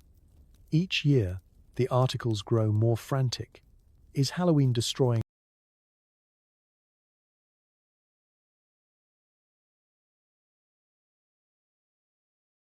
our children? Pumpkin shortage feared. Egg carton sales at all-time high. For every heartfelt plea to restore order, there's an equally heartfelt chuckle from the kids who know exactly which pumpkins were involved. Sometimes, these headlines even inspire change. The annual moral outrage convinces city councils to host official parties or organize patrols, which mostly gives pranksters more adults to outsmart. The hardware store runs specials on soap remover just in time for November, and the newspaper runs a follow-up story a week later. Order restored after night of pandemonium. Through it all, Halloween remains stubbornly chaotic. No headline, no editor, no well-intentioned campaign ever fully tames it. Because the truth is, for every parent panicking over the morning paper, there's a child hiding under the breakfast table, reading those same stories, planning next year's pranks, and dreaming of making the headlines themselves. If there's a moral panic to be had, Halloween will always be its time to shine. And nothing says tradition like a town in mild, seasonal uproar. Believe it or not, the whole trick-or-treat ritual isn't even mainstream yet. The idea that you could just demand sweets instead of menacing property is still new and suspicious. Some adults are on board. Most just think it's extortion with extra steps. In the 1920s, Halloween is still very much a hands-on DIY operation. Kids roam the streets in mobs, clutching bars of soap, raw eggs, and whatever vegetables their parents won't miss. Mischief is the main event. If you want candy, you have to earn it, or steal it, or, at the very least, not get caught in the act. But the wind is changing. Somewhere between the last tipped outhouse and the first parent too tired to chase pranksters, a new idea starts to take hold. What if you could bribe the mob? Instead of losing your mailbox to the neighborhood hooligans, you could just offer a caramel or a piece of fudge and keep your property intact. It's the classic protection racket, but with more sugar and less jail time. Early trick-or-treating is awkward. There's no script yet. Kids knock on doors and mutter, "Anything for Halloween?" or "Got a treat?" Or, if feeling bold, "Give us something," or else. It's not the well-oiled, candy-centric operation we know today. It's a negotiation, a performance. Sometimes, it's just a dare. Some adults embrace the chaos. They hand out homemade taffy, cookies, or, if they're feeling flush, an actual chocolate bar. These homes quickly become the targets of every kid in town. Word spreads fast. The Murphys have real candy. Suddenly, the Murphys have more friends than they ever wanted, and their porch remains mysteriously soap-free. Other adults are skeptical. "You want me to reward you for not vandalizing my fence?" they ask. Eyebrow raised. "In my day, we ate apples and liked it." Some simply refuse to play along, offering a cold potato or a polite, Go home. These are the houses that wake up on November 1st, with a pumpkin on the roof and a chicken in the mailbox. Slowly, though, the treats start to win. There are several reasons. For one, parents are tired of scrubbing flour out of the curtains. Second, candy is getting cheaper and more widely available, thanks to the wonders of mass production and some very persuasive marketing from the National Confectioners Association. Never underestimate the power of a sugar lobby. Newspapers run recipes for Halloween fudge. Candy companies put Halloween-themed wrappers on their sweets. Even the most curmudgeonly adults begin to suspect that handing out caramels might be easier than replacing a gate. By the early 1930s, the phrase trick or treat starts to spread. It's still not universal. Plenty of towns stick to the old ways, with pranks prioritized over Pez. But the balance is shifting. Kids realize they can get more mileage out of charm than out of soaping a window. Adults realize they can buy themselves peace with a bag of butterscotch. And so the tradition grows. The costumes become more elaborate, the loot bags bigger, the night less about targeted acts of minor vandalism and more about comparing candy hauls with friends. The phrase trick or treat becomes the passport to every porch in America. A magic word that opens doors and closes the chapter on Halloween as pure mischief. Not everyone is convinced. Even then, some adults grumble that kids are getting soft, that the holiday is losing its edge. But most are just relieved to wake up on November 1st with their property intact, their nerves unshredded, and, if they're lucky, a leftover caramel or two for breakfast.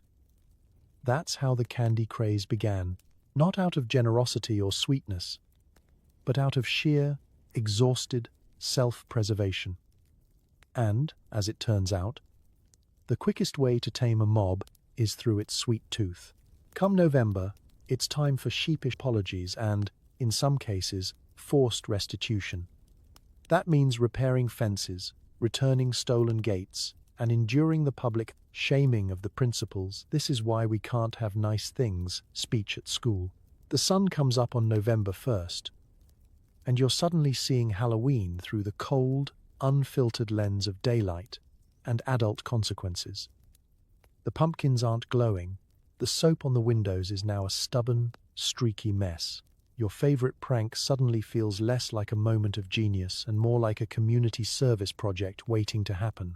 The first step in the aftermath, the apology tour. You and your friends, still wearing the ghost of last night's costume, now mostly dirt and regret, make the rounds. Knock on Mrs. Cranston's door, apologize for the cabbage pyramid on her porch. And, if you're extra unlucky, carry the cabbages back to her root cellar, one at a time. Repeat for every neighbor whose mailbox you borrowed or whose fence became a collaborative art project. It's the social currency of the season. Minor humiliation traded for a shot at neighborhood redemption. Adults take different approaches to restitution. Some are lenient, patting you on the head and offering a slice of pumpkin bread with a "just don't do it again." Others lean into the lesson. You tip my outhouse, you dig it out yourself. There's always one neighbor who keeps a running tally. Every egg thrown is another hour spent weeding his garden. It builds character, he says, handing you a rake. You'll have a lot of character by Christmas. For the unlucky few, there's the forced apology in front of the victim, often while the adults stand in a circle, arms folded, expressions a mix of amusement and judgment. You stammer something about how it seemed funny at the time and promise to never soap a window again, while Mrs. Parsons assures you she hasn't laughed that hard in years. It's a ritual as old as Halloween itself, but nothing compares to the awkward school assembly. This is where all dignity goes to die. You shuffle into the gym with your classmates, each one wondering if their personal crime will get a public mention. The principal stands at the podium, papers in hand, and delivers the annual sermon. It's equal parts disappointed parent, public defender, and stand-up comic. There's always that line, delivered with perfect, exhausted timing. This is why we can't have nice things. If you're lucky, it's general. If you're not, it's specific. We all know who relocated the flagpole. Everyone glances at Tommy, who is suddenly fascinated by the floor. The principal's tone is world-weary, as if he's seen every possible prank and now dreams in eggshell white and flour dust. He'll thank those who helped with the cleanup, especially the one kid who accidentally swept the entire gym floor. The custodian, who had to remove 2 pounds of taffy from the bell tower, gets a round of applause. Teachers throw in their 2 cents. Mrs. Holloway thanks whoever returned her bicycle, even if it's now bright orange. The music teacher offers a stern warning about musical instruments and molasses. The lunch lady, never one to mince words, delivers a short poem about respecting cafeteria trays.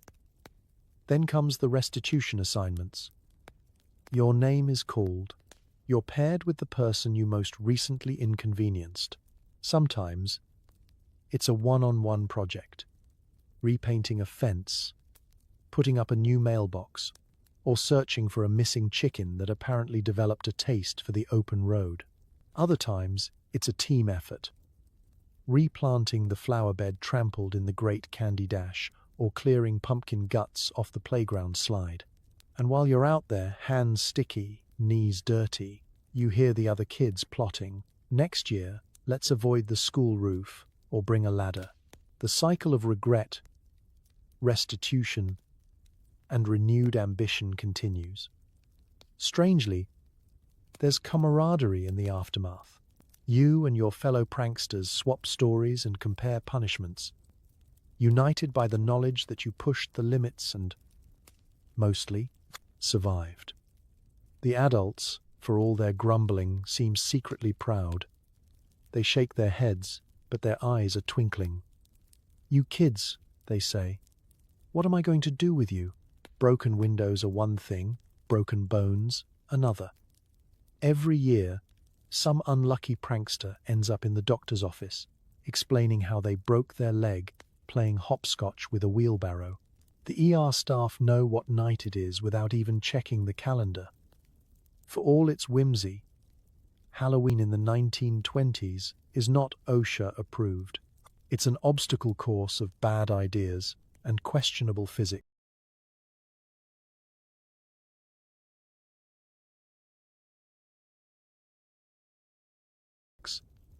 Fueled by sugar, peer pressure, and an absolute disregard for personal safety. All across town, kids launch themselves into ditches, climb rickety fences, balance on roofs, and leap over bonfires, sometimes with style, more often with a solid thud. Take the classic wagon stunt. You and your friends find an abandoned red flyer and decide it's perfect for downhill racing. The hill is steep, the wagon wheels wobble. You pile in, elbows out, and push off. It goes well for 3 seconds, until you hit the bump at the bottom and the entire crew is airborne, scattering like poorly tied scarecrows. Bruises are immediate, dignity takes longer to heal. Then there's outhouse tipping. It's a staple prank with high risk, low reward math.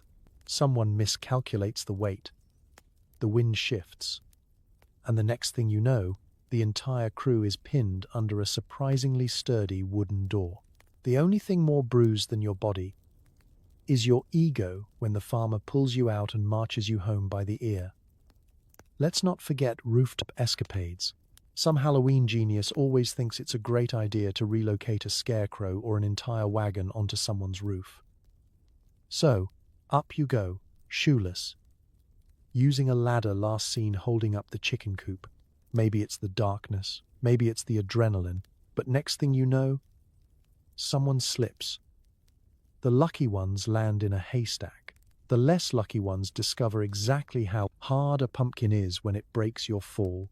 Costumes don't help. Ghost sheets tangle legs, witches' hats obstruct vision, and hobo pants are 10 sizes too big. A well-timed trip over a trailing bed sheet sends you flying face first into a picket fence. Those cardboard masks with eye holes? Basically blindfolds with extra humidity. Parents do their best to patch you up at home, dabbing cuts with iodine that stings worse than the original injury. A skinned knee gets a lecture about consequences. A twisted ankle is wrapped in an old scarf and you're told to walk it off. But some injuries need professional help. On Halloween night, the doctor's waiting room is a revolving door of embarrassment. One kid with a sprained wrist, another with a mystery rash. I think it was from the turnip pile, Doc. And at least one teenager who learned the hard way that you can't jump over a bonfire in rubber boots. There are stories of splinters so large they qualify as minor souvenirs, or noses so bruised they look like they were painted for the occasion. The ER staff are prepared. They've seen it all: broomstick mishaps, paint fumes from homebrew masks, and the notorious chicken wire incident of 1925. They keep a special Halloween log, filled with stories that will be retold for years, always getting funnier and never less painful. Sometimes the injuries are more psychological. The humiliation of being caught, dragged home, and forced to apologize in front of everyone can sting for months. You limp into school, arm in a sling, and field questions about how you managed to soap a window with your left hand and a broken pinky. And then there are the legends. Old Man Haskins, who claims he once dislocated his shoulder, tossing a cabbage from a second-story window. Or Betty Perkins, who wore her cast of shame for a month after trying to rope swing across Miller's Creek with nothing but twine and misguided optimism. Of course, a few unlucky pranksters become local cautionary tales, living urban legends. Parents invoke their names in warnings. Don't end up like Billy, who tried to egg the church bell and got stuck for hours. Kids nod solemnly, only to attempt the same stunt the next year, hoping for better results. Not everyone is on board with Mischief Night. By the late 1920s, a counter-movement is growing. Civic leaders, church groups, and the Let's Not Have to Repaint Our Garage Every November committee. Parades and community parties are invented in desperate self-defense. It begins, as most reforms do, with a small group of exasperated adults and a stack of complaints. We love Halloween, they say through clenched teeth, but not the part where we find our mailbox full of rutabagas. These are the veterans of many a November cleanup. Men and women with the 1,000-yard stare of someone who's seen what a determined 12-year-old and a can of red paint can do to an innocent barn. The first wave of reformers is fueled by basic survival. Teachers are tired of prying taffy off school windows. Shopkeepers are done replacing signs. The mayor's patience has snapped after the 4th consecutive year of finding his garden gnome atop the town flagpole. Enough is enough, they decide. Halloween can still be fun, just less lawless. The civic leaders step in, armed with clipboards and grand plans. They organize safe alternatives. Costume parades down Main Street, pumpkin, carving contests on the courthouse lawn, and apple-bobbing tournaments in the school gym. Wholesome fun, the flyers proclaim, conveniently omitting that the real goal is to keep the youth inside, distracted by snacks and small talk. Church groups aren't far behind. The annual Harvest Social is rebranded as the Halloween Festival, promising cider, cookies, and Bible-themed costumes.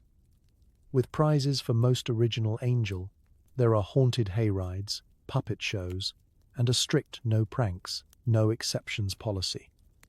For one night, the church basement is the safest square footage in town. The minister delivers a short sermon on the value of community and the importance of not egging the organist's house. Not to be outdone, the Ladies' Improvement Society launches its own campaign. Their weapon of choice? Pure, unfiltered guilt. They print editorials in the local paper. Halloween should be a celebration, not a catastrophe. And buttonhole parents at the grocery store. gently suggesting that anyone who truly loves their neighbor will keep their children indoors. Meanwhile, a new kind of committee pops up. The Let's Not Have to Repaint Our Garage every November group. Membership is open to anyone who has ever spent the morning after Halloween with a bucket of soap and a dream of a less sticky future. Their meetings are held in living rooms, fueled by coffee and cautionary tales. Someone suggests door patrols. Another proposes handing out apples instead of candy, until reminded what happened last time apples were involved. Despite the best efforts of the reformers, the transition is not seamless. For every well-lit community party, there's a group of kids plotting an after-hours raid on Old Man Wilkins's fence. The parade is fun, if you like parades, but everyone knows the real action is still happening in the shadows. You can dress up chaos, but you can't eliminate it. Not entirely. There are successes, of course. Some kids are genuinely thrilled by the pumpkin carving contest or the chance to win a blue ribbon for most realistic skeleton. Others discover that bobbing for apples isn't as easy as it looks, and that cider tastes better when you're not hiding from the constable. The community parties become traditions in their own right. Safer, tamer, but not without their own moments of mischief. Like the time someone spiked the punch with an extra scoop of sugar and everyone was awake until dawn. The press gets involved, praising the new spirit of Halloween and running photos of smiling children lined up for the costume parade. Letters to the editor applaud the reformers. This is the Halloween I remember from my youth, when children respected their elders and vegetables stayed in the kitchen. Meanwhile, anonymous notes, written in suspiciously childish handwriting, appear on the bulletin board. Bring back Mischief Night. Gradually, the chaos begins to wane. Police crackdowns, neighborhood parties, and the promise of actual candy start to win out over broken fences and late-night cabbage fights. The night will never be truly peaceful, but at least it'll involve less property damage and more licorice. It didn't happen overnight. There wasn't one fateful year when kids turned in their bars of soap for pillowcases and lined up quietly on the curb. It was a long, drawn-out process, one that pitted stubborn tradition against the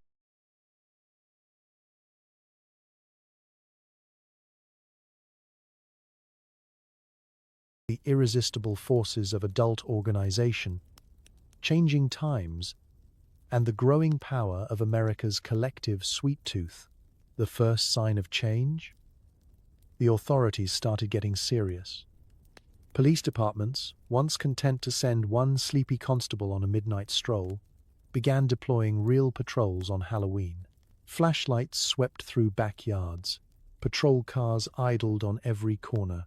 The phrase, juvenile delinquent, found its way into the local news, usually in connection with someone who'd soaped every window on Main Street before being cornered behind the bakery by a man with a broom and a badge.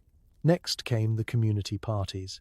Civic groups and church committees, exhausted from repainting garages and retrieving chickens from bell towers, started luring the youth indoors with promises of cider, games, and prizes for best homemade costume.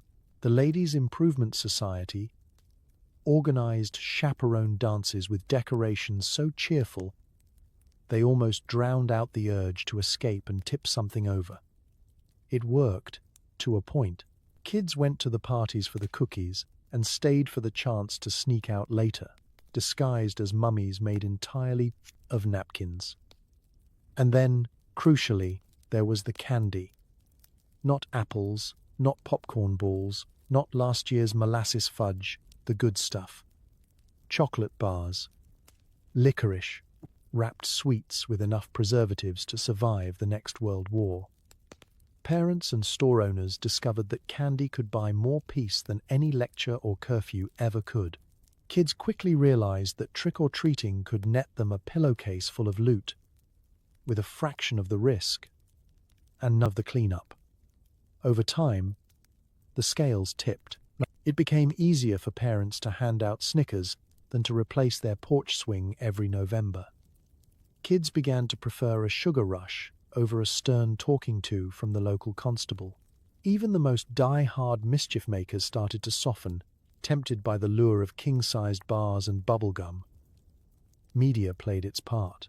Every year, newspapers published columns on keeping Halloween safe.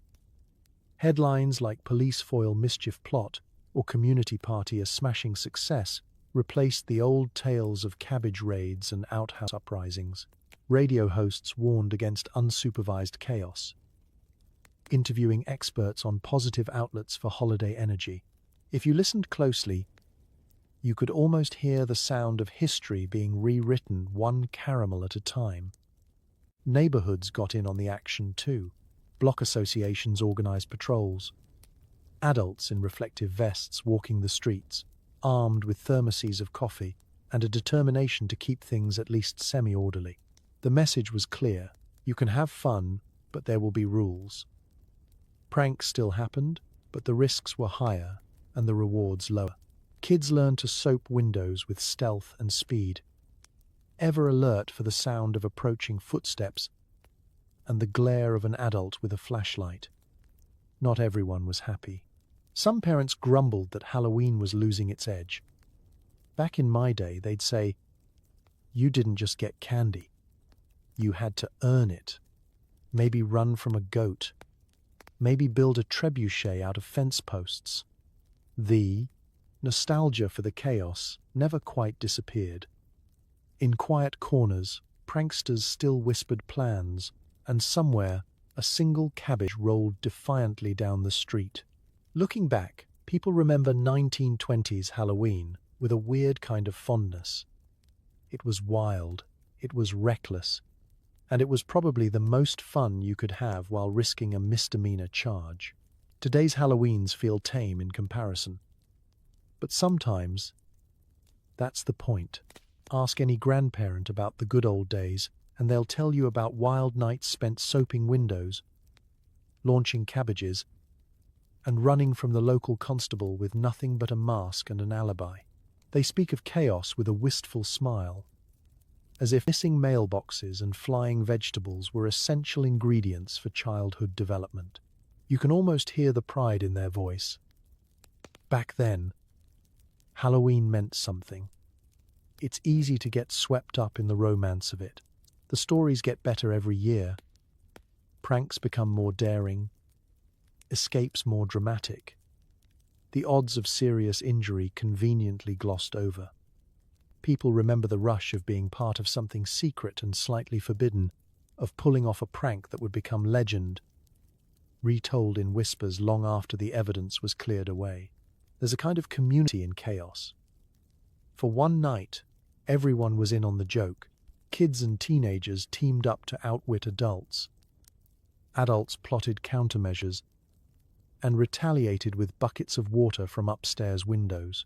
The morning after, even the victims were part of the story, laughing, complaining, and secretly admiring the creativity that went into relocating the mayor's porch swing to the church steeple. Modern Halloweens, by comparison, seem almost too organized. Costumes are bought, not built. Candy is wrapped, not homemade. The closest thing to a prank is a plastic skeleton with motion sensor sound effects, and most kids are in bed by 10. It's safer, yes, cleaner, parents breathe easier, but there's a sense lurking in the back of every grown-up's mind that something wild and wonderful has been lost along the way. Of course, nostalgia isn't exactly known for its accuracy. The truth is, not everything about 1920s Halloween was magical. There were real risks, splinters, broken bones, and the occasional brush with genuine trouble. Not every prank was a harmless joke. Not every parent thought it was all in good fun. The principal's speech about this is why we can't have nice things wasn't just for show. He meant it. And so did the neighbors scrubbing soap off their windows at dawn.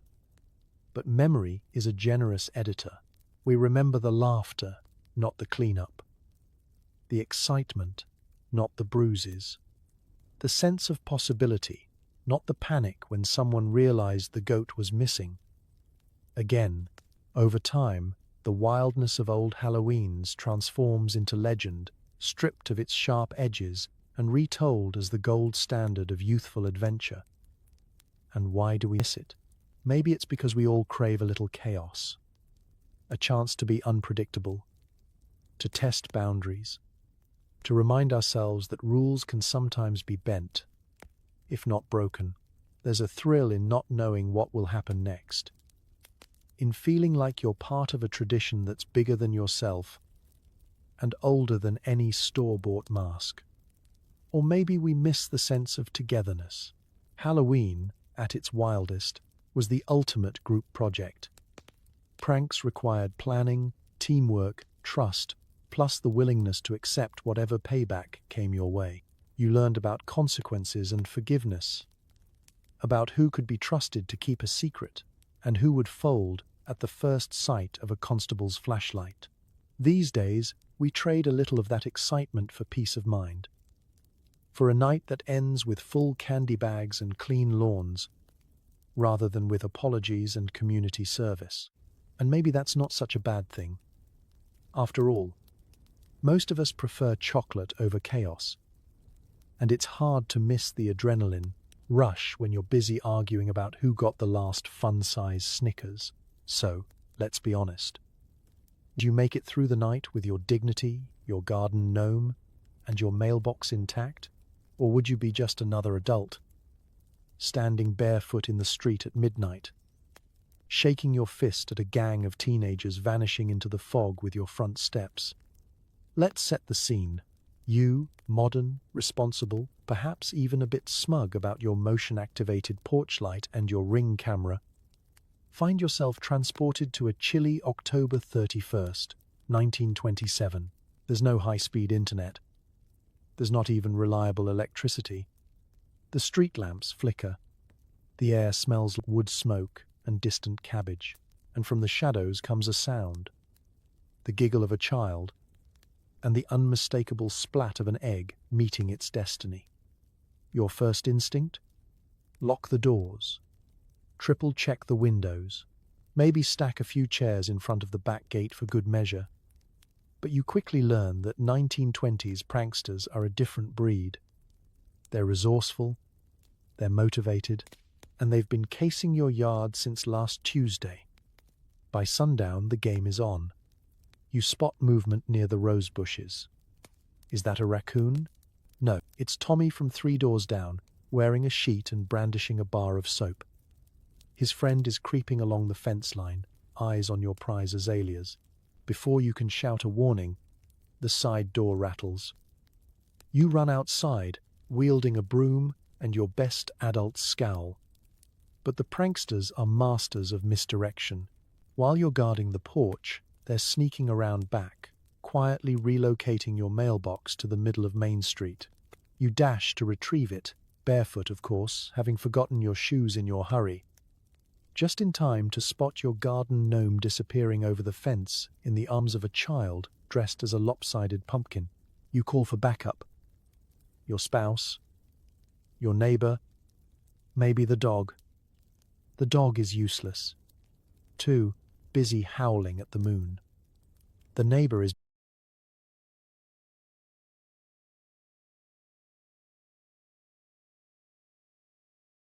busy defending his own porch swing. You're on your own, a lone sentry in a war of attrition. By 10 p.m., you're negotiating. You stand on your steps, arms crossed, trying to strike a deal. Take the taffy, leave the wheelbarrow. Some kids accept, others just grin, pop the taffy in their mouths, and then tip the wheelbarrow for good measure. You try to appeal to their better natures, but they've left those at home with their math homework. Midnight comes, and you're exhausted. Your socks are wet, your dignity slightly bruised. There's soap on the windows, flour in the mailbox, and a faint smell of molasses coming from the flower bed. You have survived, technically. The house is still standing, if slightly rearranged. Your garden gnome will probably return by Thanksgiving, and your mailbox has seen worse. And yet, As you look out over the battlefield, yards littered with pumpkin guts and the faint echo of laughter fading down the block, you find yourself oddly satisfied. You remember being on the other side once, planning, plotting, running for your life with stolen lawn furniture and a story you'd tell for years. The night isn't quiet, not even close. Forget spooky wind or distant owl hoots. In the 1920s, Halloween's real soundtrack is a relentless, metallic symphony. Packs of kids roam with kitchen utensils, banging pots, clanging pans, and occasionally playing Guess Which Neighbor Snaps First. Every clatter echoes down Main Street, and somewhere, a dog is howling in perfect time. You'd expect Halloween to be eerie, maybe haunted by the occasional ghostly wail or the flutter of a barn owl. But the truth is, it sounds a lot more like someone dropped a marching band into the kitchenware aisle and told them to improvise. The parade of pranksters announces itself long before they reach your porch. It's a rolling cacophony, a warning, a challenge, and sometimes a poorly organized musical number. At the heart of it all is the pot and pan brigade. No trick-or-treater sets out without something to make noise with. If you forgot your noisemaker, a friend will loan you a dented muffin tin or a soup ladle. The goal? To be heard, to drown out any chance of being stealthy, and to let the grown-ups know exactly when to bolt the doors. The youngest kids beat on cake tins, skipping down the sidewalk with the reckless joy of people who don't have to clean up tomorrow. The older ones are more tactical. A lid in one hand, a wooden spoon in the other, eyes scanning the horizon for any sign of resistance. There's always one self-appointed conductor, waving a spatula and yelling, "Faster!" or hit the trash can lids. And so the tempo rises, the noise intensifies, and the entire street becomes a living, breathing percussion section. Not all the music is intentional. Somewhere, someone has lost control of their instrument. A pie pan clatters off into the bushes. A colander becomes a helmet, and the family dog, caught up in the excitement, decides to join in, barking with wild abandon. Cats vanish under porches, and even the bravest rooster holds its beak, unable to compete with this parade of kitchen chaos. It's not just about making noise for fun. The racket is strategic. It drowns out the sound of someone sneaking up to soap a window. It covers for a friend who's untying the neighbor's gate, or moving the scarecrow to the front steps. The louder the group, the harder it is to single out the guilty party. It's collective mischief, orchestrated under cover of clatter. But the music isn't just for the kids. Adults join in, sometimes willingly, sometimes not. A dad, woken from a hopeful nap, stomps out with a saucepan in one hand, threatening to join the band if they don't move along. A mother, grinning in spite of herself, leans out the window to shout, "Try a waltz this time." The neighbor across the street gives up on sleep, sits on the porch, and taps along on Day, the arm of his rocking chair, resigned to the inevitable. The noise grows and grows until it's almost a comfort. It's a sign that the night is alive, that rules have been temporarily suspended, that even the most law-abiding citizen is allowed a few hours of utter pandemonium. And as midnight approaches and the clangor slowly fades, the echoes linger, hanging in the cool air like a memory.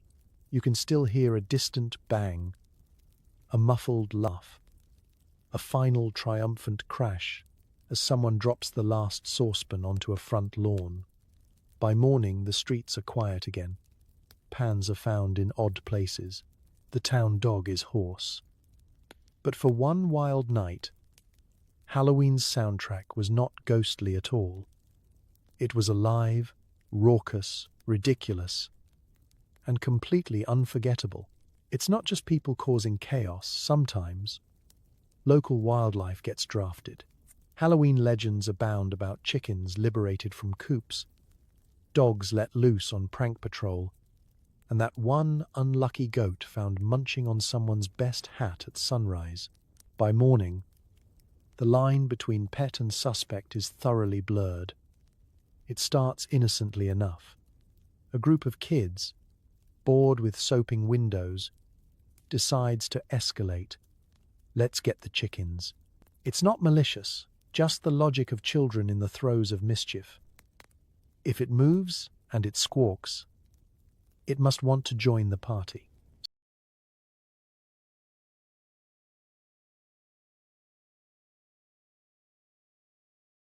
So, under cover of darkness, the town's feathered population is relocated, sometimes onto front porches, sometimes into the back seat of a neighbor's wagon, and, in one legendary instance, all the way to the mayor's office, where the morning staff found a surprise inspection of pecking auditors. Dogs, meanwhile, treat Halloween as their own personal Olympics, freed from backyards by pranksters, or simply clever enough to slip out in the commotion.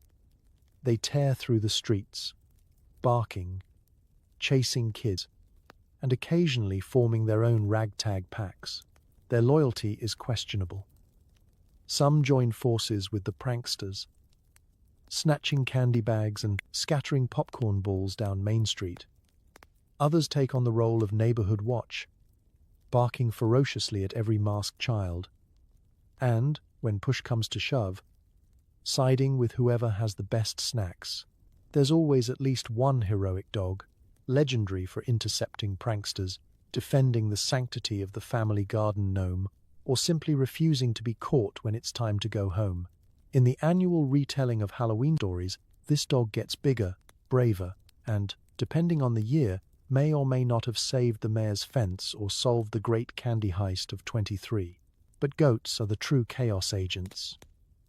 Maybe it's because they're naturally mischievous, or maybe it's just the way their eyes glint in the lantern light. But no Halloween is complete without a goat on the loose. Every few years, a goat becomes the unofficial mascot of the holiday, caught in a neighbor's pumpkin patch, chewing its way through streamers, or found perched majestically atop a hay wagon wearing, for reasons unknown, someone's Sunday hat. There are rumors of goats that could unlock latches and goats that followed pranksters from house to house, never missing a trick or a treat. Cats, on the other hand, are above it all. They slip through the night, barely deigning to notice the pandemonium, occasionally pausing to judge a costume or swipe a stray sardine from a candy pile. If a cat is involved in a prank, it's entirely accidental, or a sign that you've somehow offended the feline council, and your luck will run out until Easter. The next morning is a parade of reunions. Chickens are corralled from odd corners. Dogs are discovered, curled up on doorsteps that aren't their own, proudly gnawing on treats. Goats are herded back to their rightful homes, sometimes after a circuitous chase that involves half the town and a very annoyed mailman. No one quite remembers how the animals got involved, but everyone agrees they make the best stories. Missing pets become the day's gossip. Did you see the Perkins hen on the school steps?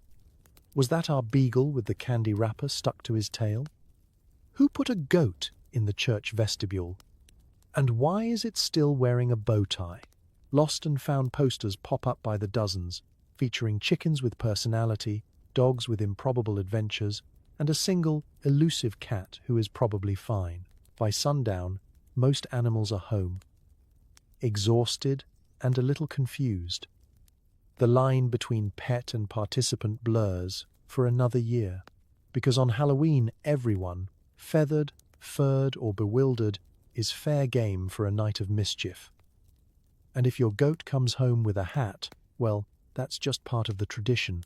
Every great operation has its ringleaders, and Halloween is no exception. In every neighborhood, there's always a handful of kids, future CEOs or criminal masterminds, secretly plotting weeks in advance. They know which fences are loose, whose parents are night owls, and exactly how many cabbages it takes to block Main Street traffic. It's chaos, but it's organized chaos. This secret society isn't written about in the town newspaper, but everyone knows it exists. There's always a self-appointed president, someone with a knack for logistics, and a suspicious number of maps. Meetings happen in the most inconspicuous places, under the big willow, in the shadows of the woodshed, or crouched behind the neighbor's tool shed, while pretending to look for lost marbles. Planning begins in early October, disguised as after-school hangouts or casual baseball games. If you listen closely, you'll hear the real business. We'll need 3 kids for the gate switch. Tommy, you're on lookout. Remember last year? Sally, bring the flour. Not the baking powder again, please. There are spreadsheets in someone's head. A flowchart of pranks, each with contingency plans for adult interference. The best planners keep a notebook, a top-secret ledger of ideas, targets, and potential recruits. Loose fence on Willow Street? Marked. Mrs. O'Malley's porch swing? Already gone by 9 p.m. last year. Cabbages stashed under the bridge? Ready for the midnight surprise. These kids have eyes everywhere. If you repaint your fence or replace your gate latch, they know by sunset. Not every kid makes the cut. You have to prove yourself, commit to a dry run, pull off a minor prank without getting caught, and above all, keep your mouth shut. The password changes every year. Sometimes it's pumpkin pie, sometimes it's left-handed scarecrow. The consequences of leaking plans?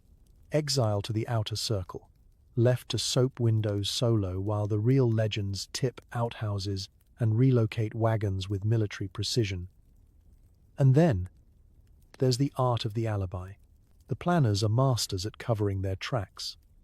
If the mayor's mailbox ends up in the schoolyard, you can bet they have 3 witnesses placing them at the costume parade. Their younger siblings are sworn to silence, bribed with taffy or a promise of first dibs on candy. They plant decoys, sending a loud, noisy group to the east side of town, while the real action happens to the west. Supplies are critical. Someone's in charge of gathering soap, eggs, flour, string, and the occasional rubber chicken. There's a logistics czar, a timing expert, and at least one kid who can charm parents into extending curfew just this once. They keep watch on adult patrols, analyzing patterns like little generals. Mrs. Green takes her tea at 9. That's our window. Don't prank the dentist's house. He hands out the good stuff. On the big night, the plan is executed with almost frightening efficiency. Pranks are staggered to avoid drawing too much attention at once. Lookouts signal the all clear with a hoot or a tap on the mailbox. And if something goes wrong, if the constable shows up early or the dog refuses to cooperate, the planners call an audible and disappear into the night, leaving behind only chaos and a faint trail of flour. By the time the sun rises, their work is legend. No one knows exactly who did what. The neighborhood buzzes with rumors. Parents shake their heads and declare it was just a bunch of hooligans. But the planners know the truth. They meet again in November, reviewing what worked and what needs tweaking for next year. Because Halloween may look wild and spontaneous, but beneath the madness, there's a secret society of kids running the show, and in their hands, mischief is a science, and chaos a carefully orchestrated art form. Not every prank lands as planned. Sometimes the joke goes sideways, like the time someone tried to grease the teacher's steps and accidentally sent the mayor tumbling instead, or when the haunted scarecrow turned out to be a very real, very angry raccoon. Halloween is a masterclass in unintended consequences, and every year, someone learns a valuable lesson about physics and regret. It all starts with good intentions, or, At least, intentions that seem hilarious at midnight when you're surrounded by co-conspirators with more energy than sense. The plan: soap the barber's windows and stack his chairs on the roof. Simple, right? Except someone grabs dish soap instead of bar soap, and by sunrise, the shop looks like a bubble factory gone rogue. The barber is forced to serve customers amid a slow-moving avalanche of suds. The kids, now banned from free lollipops for life. And then there are the classic physical pranks, the ones that always seem easier in theory. Someone decides to borrow a wagon for a dramatic entrance at the community party, only to realize halfway through Main Street that wagons, especially those with 3 wheels and 1 stubborn axle, do not steer well at high speeds. The grand entrance turns into a slow-motion crash through the refreshment table, splattering cider and cookies, and earning a standing ovation from everyone except the cleanup crew. Sometimes, the pranks escalate beyond the realm of human control, thanks to animals, weather, or sheer bad luck. One infamous year, a group of would-be masterminds devised a plan to create a haunted scarecrow by rigging up a pulley system and some well-timed howling. What they didn't plan for was the actual raccoon that had decided to make the scarecrow its new home. The result: chaos, screaming, and a new Halloween rule: always check for wildlife before staging a haunting. Water pranks rarely go as intended. Buckets balanced atop doors seem brilliant until someone's grandma is the one who gets soaked. The pranksters rush to apologize, only to find she's laughing harder than anyone, though she does demand first pick from the candy bowl as payment for her inconvenience. Then there's the story of the flower bomb that backfired. Literally, the idea: toss a cloud of flour onto an unsuspecting friend for a ghostly effect. The reality: a poorly sealed flour sack, a sudden gust of wind, and a porch full of white, powdery footprints leading straight back to the perpetrator's house. There's no hiding from a town that's just watched you try to explain why you looked like a half-baked biscuit. Of course, adults aren't immune to mishaps. Determined to show the kids how it's done, some parents rig up their own booby traps, only to become the first and loudest victims. The lesson is universal. Pride goes before a pie in the face. Each year adds another chapter to the town's growing book of what could possibly go wrong. The lessons are always the same. Gravity is unforgiving, animals are unpredictable, and the most innocent-looking prank can turn into a small-scale disaster at the worst possible moment. But these are the stories that linger. By Thanksgiving, everyone is retelling the tale of the mayor's unexpected flight down the steps, or the time the haunted scarecrow nearly started a new legend. The victims eventually forgive, the pranksters eventually learn, and the town adds another layer of folklore. It's Halloween history, because while the night may begin with careful planning and high hopes, Halloween has a way of reminding everyone, grown-ups and kids alike, that the true spirit of the holiday is a wild card, and the best stories are always the ones that didn't go as planned. There are rules on the street, but also at the treat table. Accept candy at your own risk. It could be delicious, it could break a tooth, or it could be last year's fruitcake re-gifted in a new wrapper. There's always that one house handing out prunes. Just to remind you that trust is a fragile thing. If you get something edible, it's a minor miracle. If it's chocolate, you might be dreaming. The 1920s treat landscape is a wild frontier. There are no guarantees, no factory-sealed wrappers or allergy labels, just mystery in wax paper. The wise Halloween veteran knows to approach each doorstep with cautious optimism and a willingness to accept disappointment with grace. First, there's the matter of homemade treats. In a time before supermarkets overflowed with packaged goodies, most handouts were made in local kitchens. Molasses taffy, pulled and wrapped by hands of questionable hygiene, is a staple. You open the wax paper and find a chewy, sticky lump that tastes faintly of last week's roast beef, because in this era, everything spends a little time next to the stew pot. Eating it is a gamble, but passing it up is social suicide.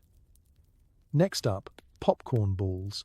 They look festive, they seem innocent, but a bite reveals a jawbreaker in disguise, compressed with the force of a blacksmith's hammer. Some believe the best way to tackle them is to hurl them against the sidewalk and eat whatever survives the impact. Others suggest hiding them in your pocket until they mysteriously disappear on the walk home. Then come the apples, shiny, slightly bruised, sometimes waxed to the point of inedibility. You're expected to act thrilled. An apple. Thank you, Mrs. Wilcox. Never. Mind that you have a bushel at home.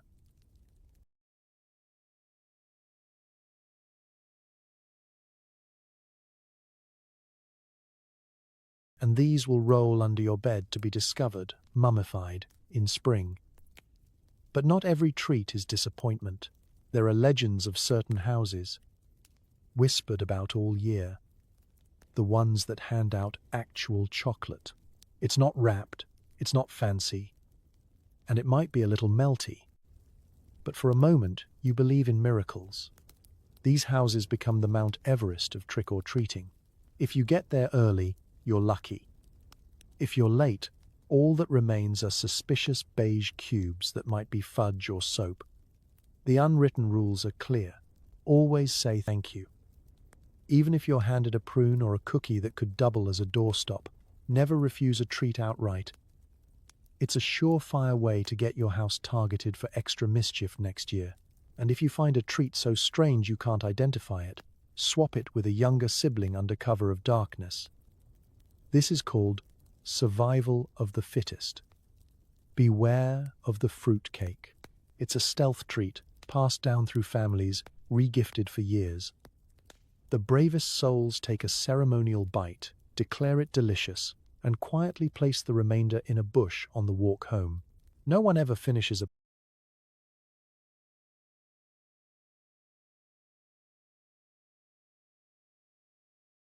piece, but admitting defeat is unthinkable. You quickly learn to recognize the best houses, the ones with grandmas who bake on Halloween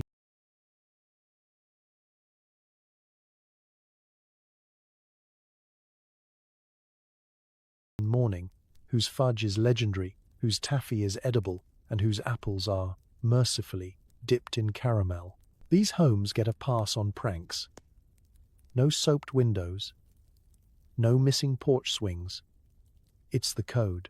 In the end, Halloween in the 1920s is as much about navigating the social rules of the treat table as surviving the chaos in the streets.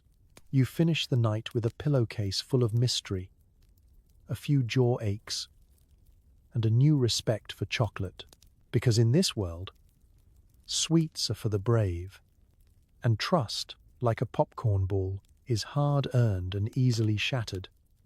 So tonight, as you lay in your soft, vandalism-free bed with hot water, central heating, and zero risk of waking up to find your porch swing in your neighbor's tree, take a moment to appreciate just how far Halloween has come.